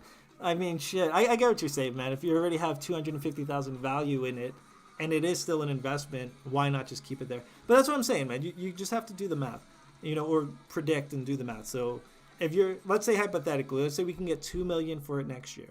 The question is this: can you use the 250,000 now to make more than 2 million in a year? That's the question. If you could say yes, then do it. But if you're going to say, nah, no fucking way, then don't. You sit on it. But like I said, if I'm going to fund my NFT game and travel the world, even if I don't hit the 2 million, I wouldn't give a shit. Because I got that business experience, the NFT experience, plus the travel. I mean, that shit alone is worth missing out. At least for me, it would be worth missing out on over the million. Just knowing that I tried to excel past that point.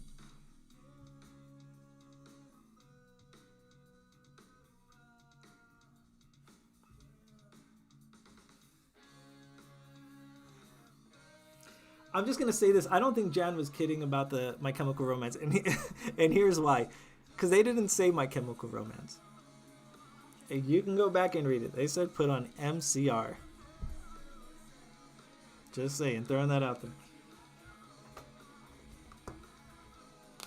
And then also, guys, do remember, right now, we only have like a handful of people in the actual contest, in the giveaway. So your odds of winning are super good. But right now, you're going to win a Drew Holiday. And if I had to guess, it's what, like $8? I'll double check it, but I don't know. Probably $8, $10. However, the more people that we actually have entered into the contest, the better the prize is going to be. So, kind of like we're talking about gambling. Would you rather have better odds for an $8 card or worse odds for something better? And if we can get a shitload of people, I don't mind even just giving away the whole pack. Once we gets released in that whole shebang. Oh yeah, I forgot about that line, huh? 56,167. Fast? Well, okay, we'll see how fast, because 56,000 and where are we at? 3 hours? Almost 3 hours. And I started out at like 97. So a little over 10,000 per hour, but I know it was paused for a while. And that's kind of what really kills these fucking lines, is that pause. It goes down.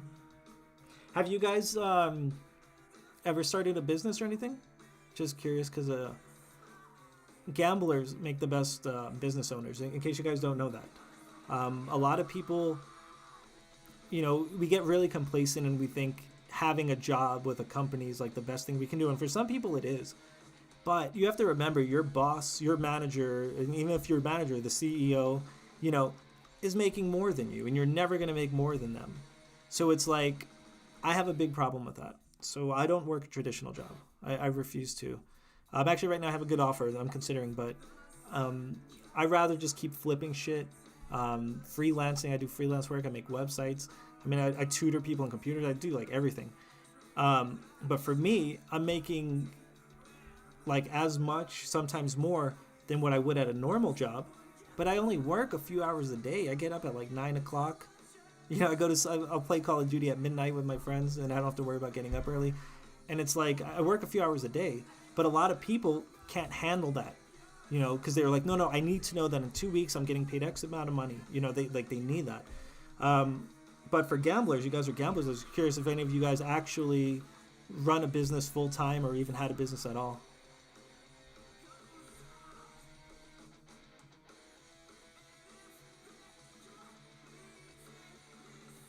Well, Iverson, which country are you in?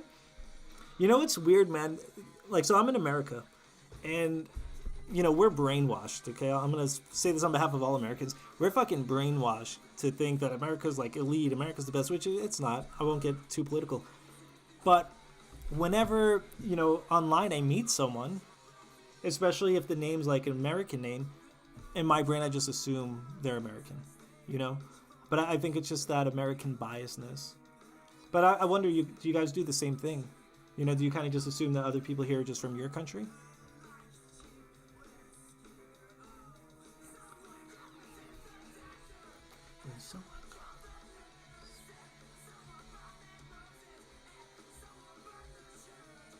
Hey, and then also just a friendly reminder, no pressure.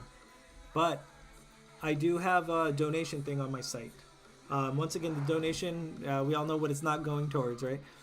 But whatever money I get from here, I think the first thing's probably going to go into a camera, because I have a little shit camera. It sucks.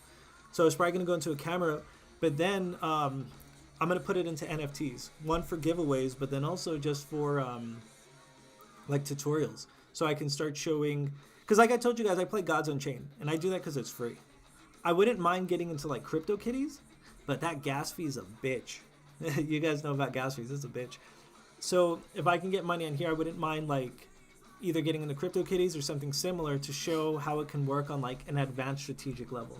So if you guys do want to donate, you know, just go ahead and drop some money on that link.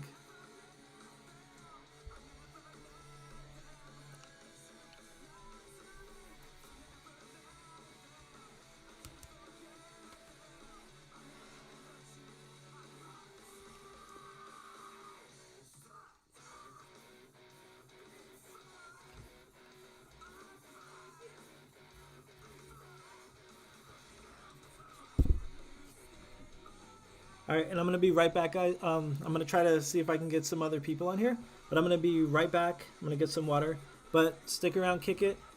Actually, you know what? Let me put some red hot chili peppers for you guys.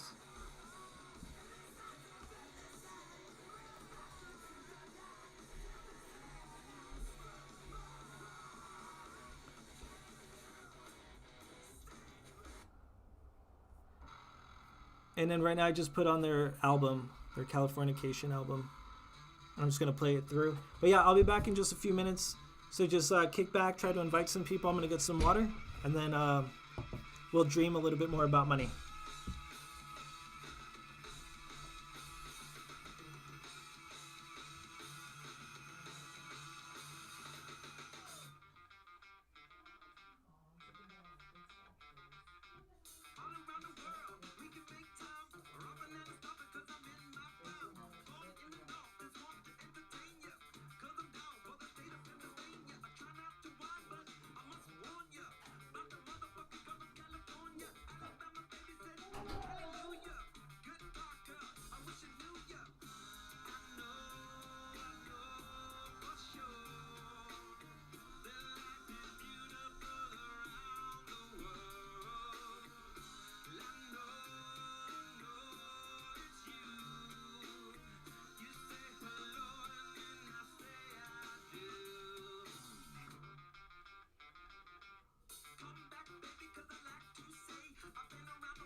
All right, I'm back. So hopefully everyone was enjoying the Red Hot Chili Peppers requested by Iverson.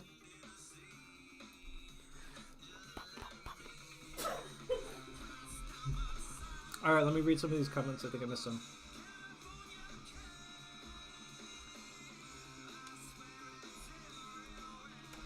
Oh, that's fucking cool, dude. So I'm reading Iverson's comment. Let me put the music a little low. So I'm reading Iverson's comment. He got into crypto in 16. And then he used some of the money to start an ice cream business. It eventually closed, but you made back the money? That's all good, my man. I would say this, even if you lose money on a business, not too much, but even if you lose money on a business, it's worth it. That's like paying for experience, paying for knowledge. And that shit's more than what you're going to get out of like fucking school. I mean, go to school. I'm not telling you not to. I went to school. But you know what I mean? That's real experience right there, dude. So your ice cream business, I'm curious, was it like a physical business? Was it an ice cream truck? Or were you making ice cream and distributing it to stores? I mean, like what was happening with that?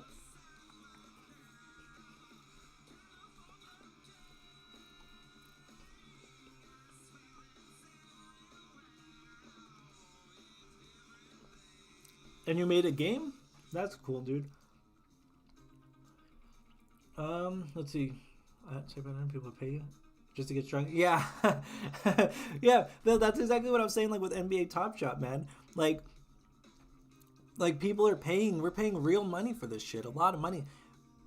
But it's all digital. It didn't cost them too much money to make all this shit, If anything, they had to pay like people to clip shit and graphic designers for the little cubes.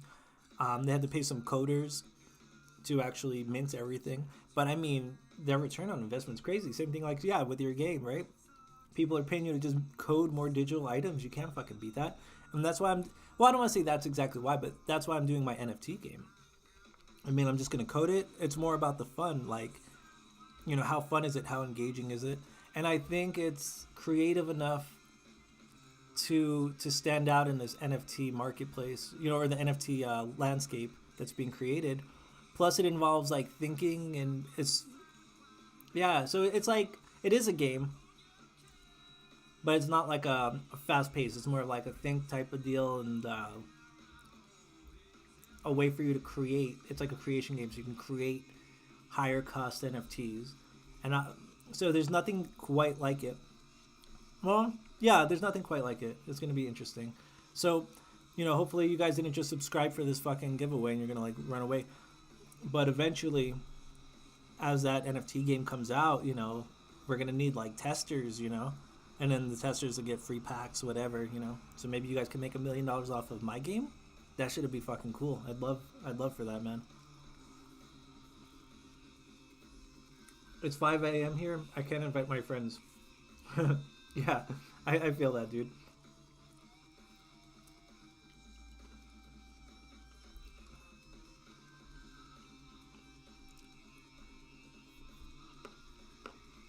Yeah, Justin, the line is slow as shit. I mean, someone said it was picking up, and yeah, I guess it is. It's a little faster than it was, but I've been here now for 2.5 hours. I mean, it's cool kicking it, or 3 hours. It's cool kicking it with you guys, but the line is still pretty long. And hopefully you can't hear me chewing, man. I'm over here eating. How am I planning to scale it? So you're talking about like the game release? We're not there yet. We're not there. We're at the point where we know the game, we know how it works, like the mechanics of it. We know how to make it valuable, because that's where we put our time into. We're like, hey, how do we make it so these NFTs are worth something, right? It's all about rarity, but not just rarity, but actual rarity, right? Not just saying, oh, it's number 1 of 1 or whatever.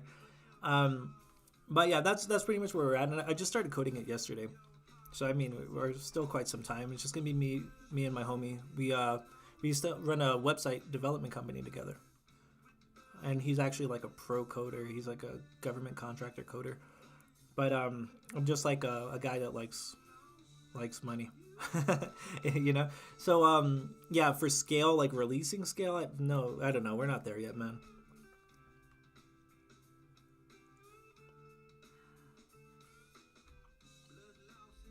Yeah, Jan, for sure. Everyone take Jan's advice and do not look at your value. but that's seriously the best advice, because what we all need to do, anyone who's serious about making money, don't panic sell, right? Just wait a little bit.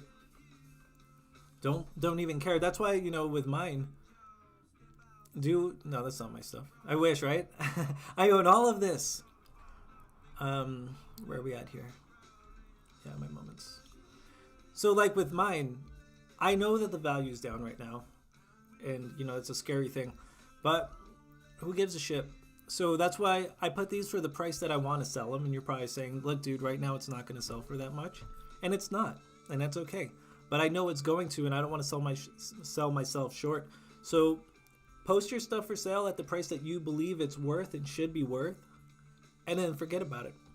And then you never know, in a few weeks you might just get that email saying, hey, your Bagley sold for $330 or whatever.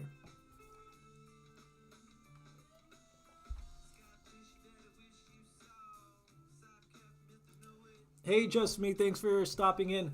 Make sure to leave your @username for Top Shot, like the video, and then subscribe. That way you'll be entered into the giveaway.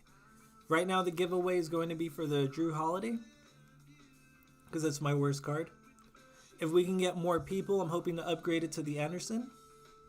If we can get a shitload of people, I don't mind giving away the whole pack that I'm waiting in line for. But it's going to, but we need a lot of people. So if you want to recommend to your friends to come join, to come go ahead and leave their username and all that good stuff, maybe we can get a better prize out of this giveaway today. And then also, if you can actually get me people, I'll enter your name more than once. Kind of like Thug Lord. So far, he's the only person that's actually been more proactive to get more people.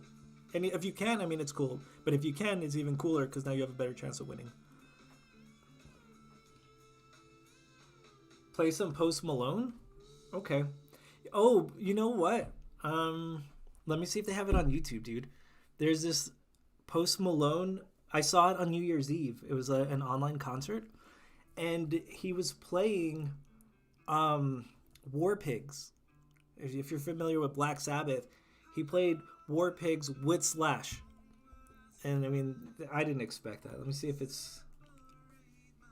If it is, we're going to hear that right now. I didn't... Oh, Bud Light session? This is it. Don't believe it's...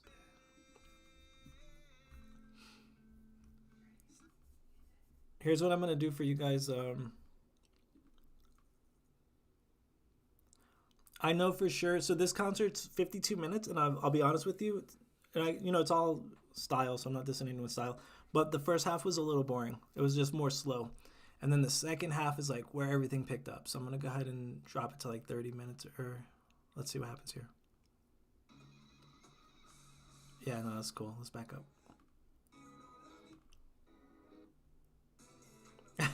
Sorry, guys. Spoiler alert, huh? We're just kind of... Let's see if we can get right there to where it starts.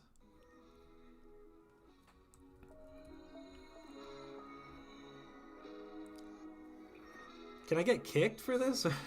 How does this... What are the YouTube rules? Oh, I see what's happening.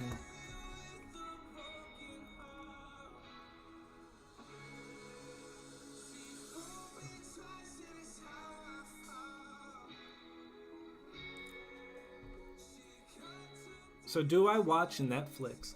I do watch Netflix, but I'm not like a TV maniac. I'm someone that likes to just be busy. I like to read and work on projects and try to make money. But I'll tell you, right now on Netflix, I'm not watching anything. I'm on Hulu right now. On Hulu, I'm watching Baskets, which I fucking love if you haven't seen it. And then I'm also watching My Name is Earl. Believe it or not, some of you probably don't even know what the hell that show is. But My Name is Earl. It's really clever, I think. It has its moments. But I'll say this. I need to slow down, my rate of speech? It's because I just ate. And now I'm full of energy, my man. But I'll slow it down. Thanks for letting me know because sometimes I do talk really fast. So I'll say this though, my favorite show on Netflix, I have two of them. One is called The OA, and then the other one was called Midnight Gospel. So if you've ever seen The OA or Midnight Gospel, then we're gonna be like brothers for life because those are two great shows.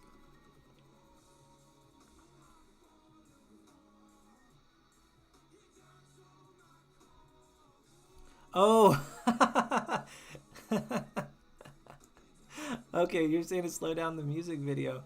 Nah, fuck it. I'll take my chances. I mean, there's like 10 of us, dude. I don't think I'm on YouTube's radar right now.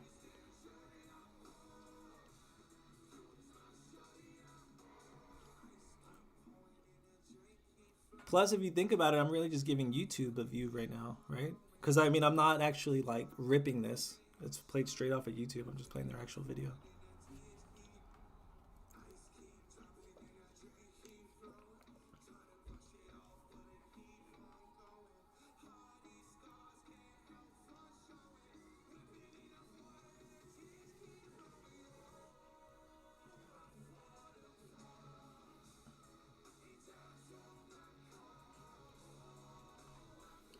Hey Jen, I have a question. Because I can't see your picture. Are you a girl? I mean, either way, it doesn't matter. We'll treat you the same way whether you are or aren't. But I was saying before that, I've only encountered two females who actually do Top Shot. And, I don't know which country you're from, so Jan may not, maybe a guy name where you are, I'm not certain. But the only time I know in America at least, Jan would be short for Janice. And if you've ever seen Half Baked, the movie with Dave Chappelle, when the guy quits his job, he's like, I'm not going to do what everybody thinks I'm going to do and freak out. But I want to know who's coming with me. Jan, you coming with me? I don't know if you guys even know what the hell I'm talking about. Okay, dude, so is everybody here from the Philippines?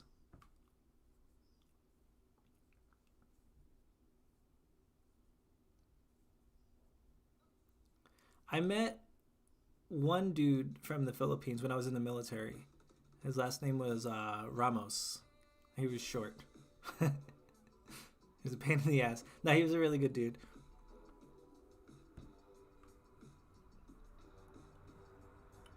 Where are you from, Ray?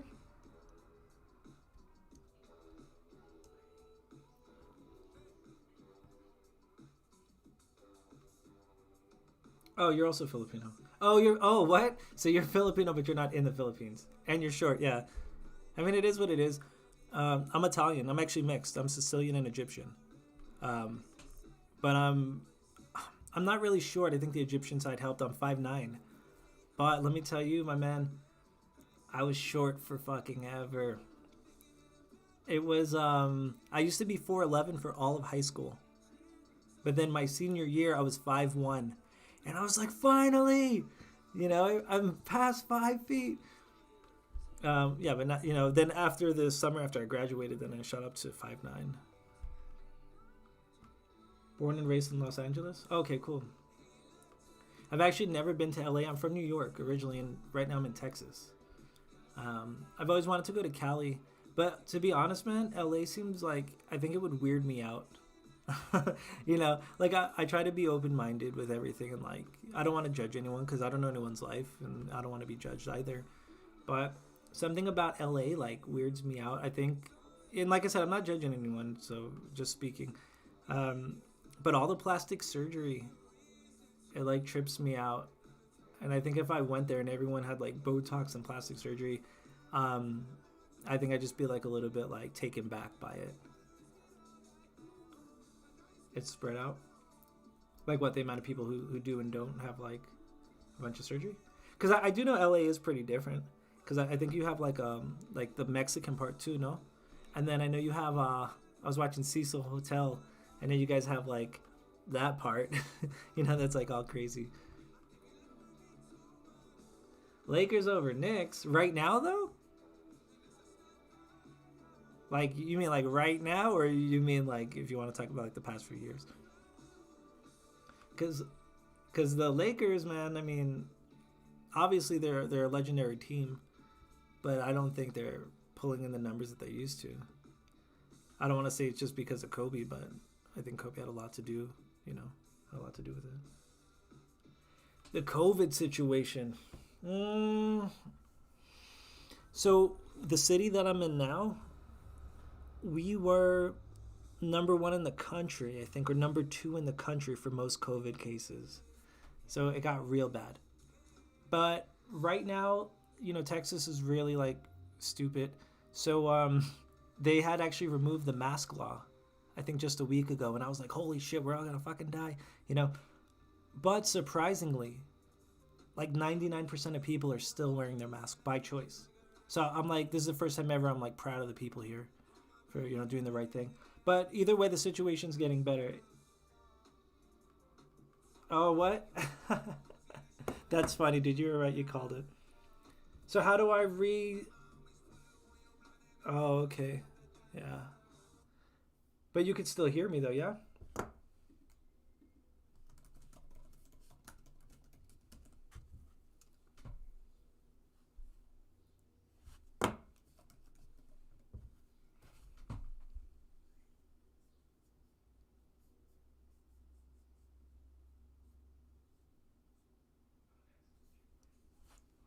Let me check my phone.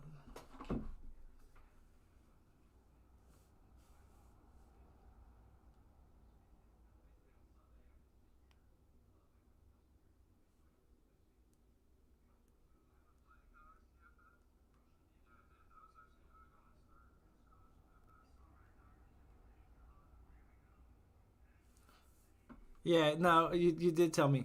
But let me know if you can hear me.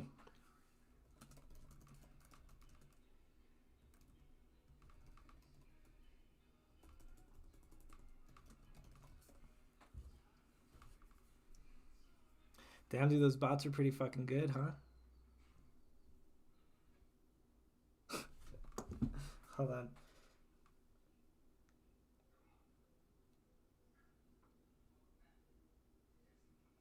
Oh shit, you can't even hear me?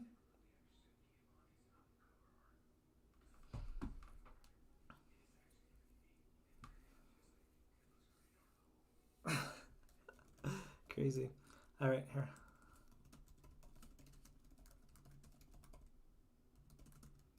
All right.